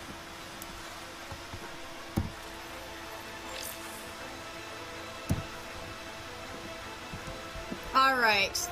Much improved third cover base. Awesome. Cool. That sounds great. Sounds like my type of playing style. I mean, I'll play pretty much anything that really sparks my interest. Shepard, look alive. More adjectives. Elevator's on its way. Oh. Can't let them escape. And nobody is surprised that these things are here.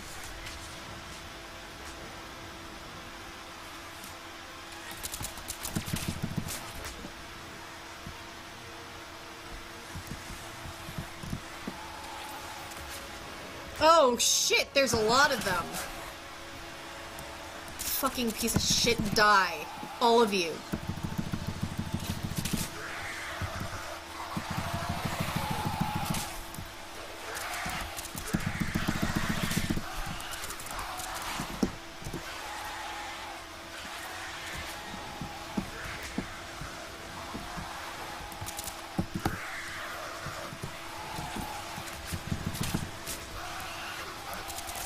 Man, those things have nice, creepy, unpleasant noises.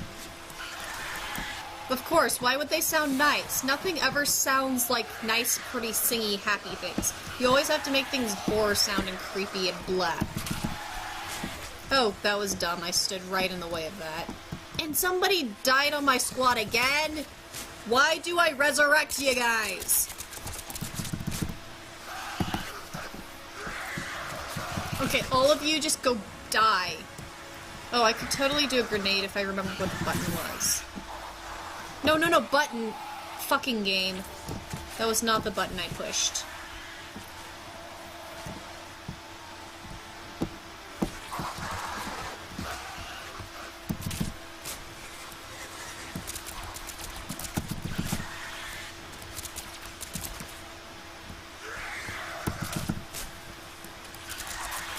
So 6+ hours is that standard gameplay time then? Like average? Or someone who knows what they're doing? I mean, I guess either way it gets the idea.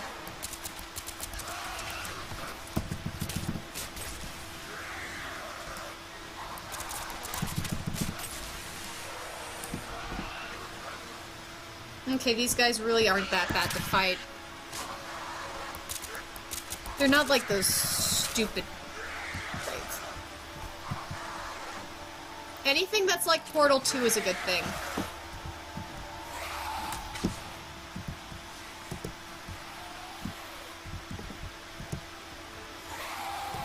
Where is it? Oh, there it is.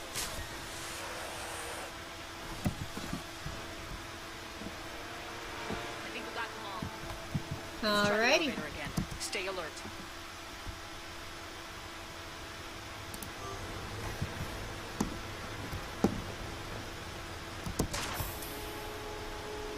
All right, into the elevator. I'll seal the door, just in case. There's which website is it that gives average gameplay times? Because that's useful. On to the mines. What's eating you? Just processing. It's clear the General sealed that area to keep the adjutants in, along with some unlucky soldiers. Yes, the creatures killed them, but didn't turn them into more adjutants. Can't shake it. Something's off. You're just spooked. There's a rhythm to this place, Aria. To Cerberus. You've stuck it out here, maybe you feel it too. Whatever's in our way, we deal with it.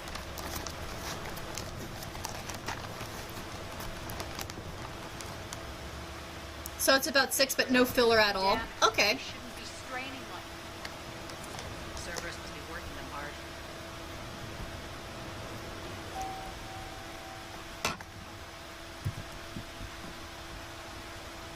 Access to the reactor is somewhere on the upper level. Let's find a way up there. It's cool that they give us actually these areas of Omega, because, you know, they talk about them in 2, but it's cool to actually see in 3. Prometheus, this DLC is almost going to be longer than that. Because we're going on 4 hours now.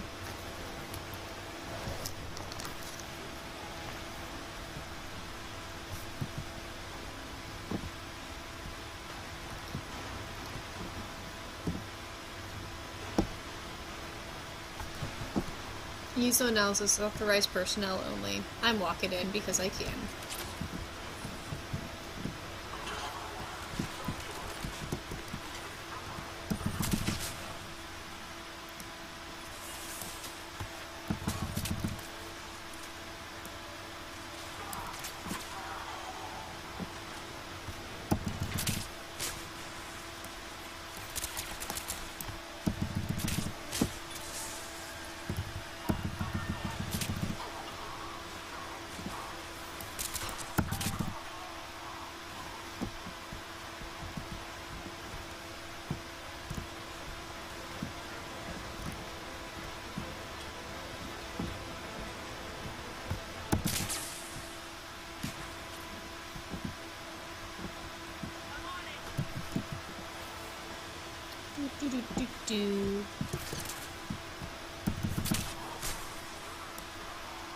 I actually am curious about how far... I'm getting semi-far in this. I can tell. But if I'd known it would have been this longer, I probably would have not played this all in one night. That might have been a good idea.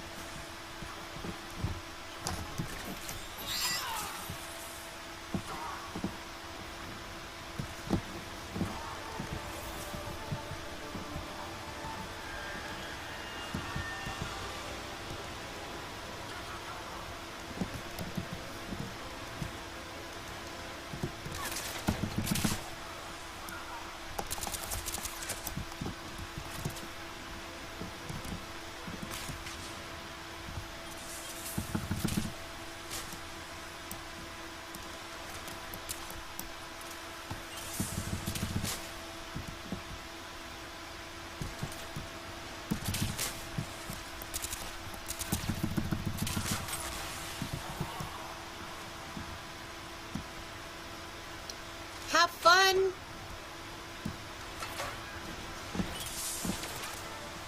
Someone's shooting me from over there.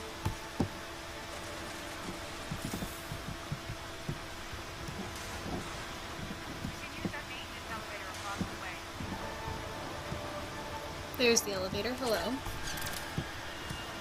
Someone's shooting me from back there.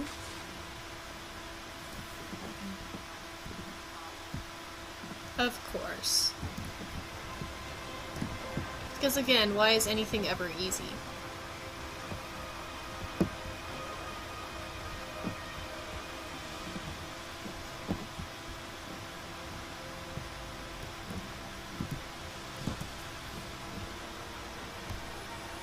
Okay.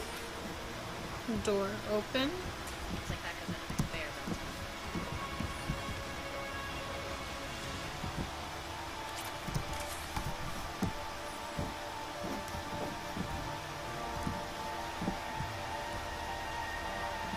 No crying. Oh, I cry easy. I cry real damn easy. Stay focused. Pretty sure when I played 3 the first time, I cried like 6 times in 3 days. It was pretty pathetic. But it meant I was enjoying it, right?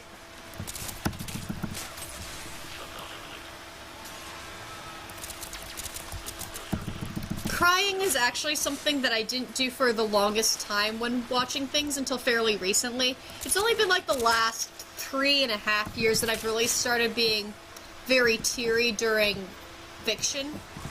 Well, I mean, you know, there was always the stories that got me to cry, but I mean like easily teary in fiction. That's a semi-recent development for me.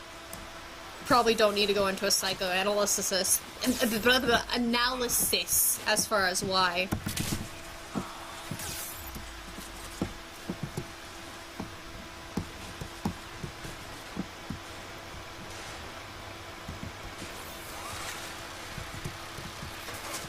Oh, there's a nemesis. Grumble.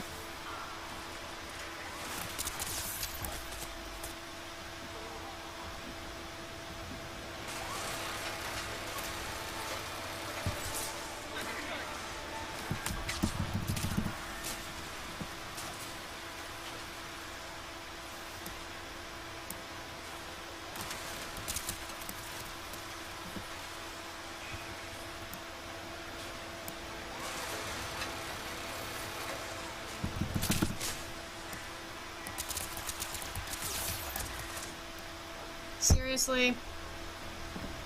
Fine.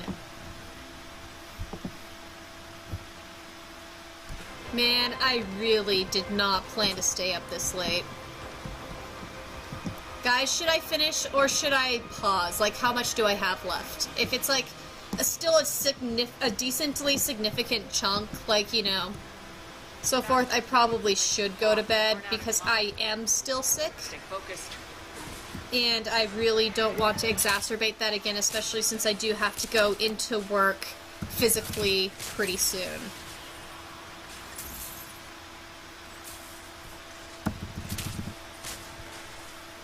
Oh, no pressure at all, Jack. That doesn't sound like any pressure.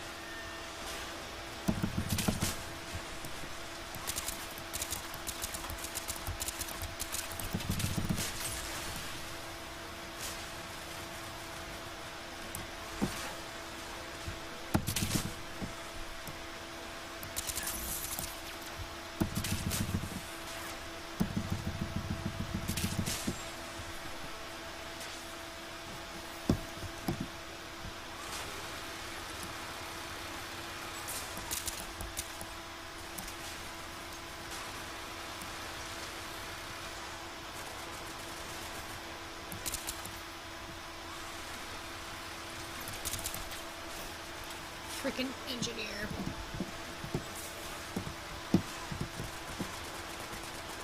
Yeah, okay, Jack. Yeah, I agree. I'll finish this one combat section, and then as soon as I can do a next save, or until I die, either way, I'll go to bed. As fun as it has been talking to you guys. Oh, and it's 5 a.m. for you. Yeah, that's even worse for you. It's 3 a.m. for me. As much fun as it is, and as much as I would be happy to continue this DLC, yeah. Prometheus, yeah, you're close, but there's a fight at the end that might take you a couple of days. Hopefully not that long. But maybe I can stream, like, I don't know. Probably not tomorrow, since I'll probably be asleep and trying to be a responsible human being. But maybe, Monday. Monday would be a likely time for me to finish this DLC.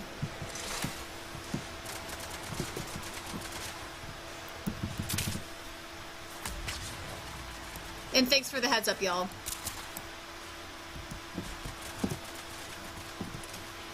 So I probably want to finish it when I'm, like, awake enough to appreciate the ending.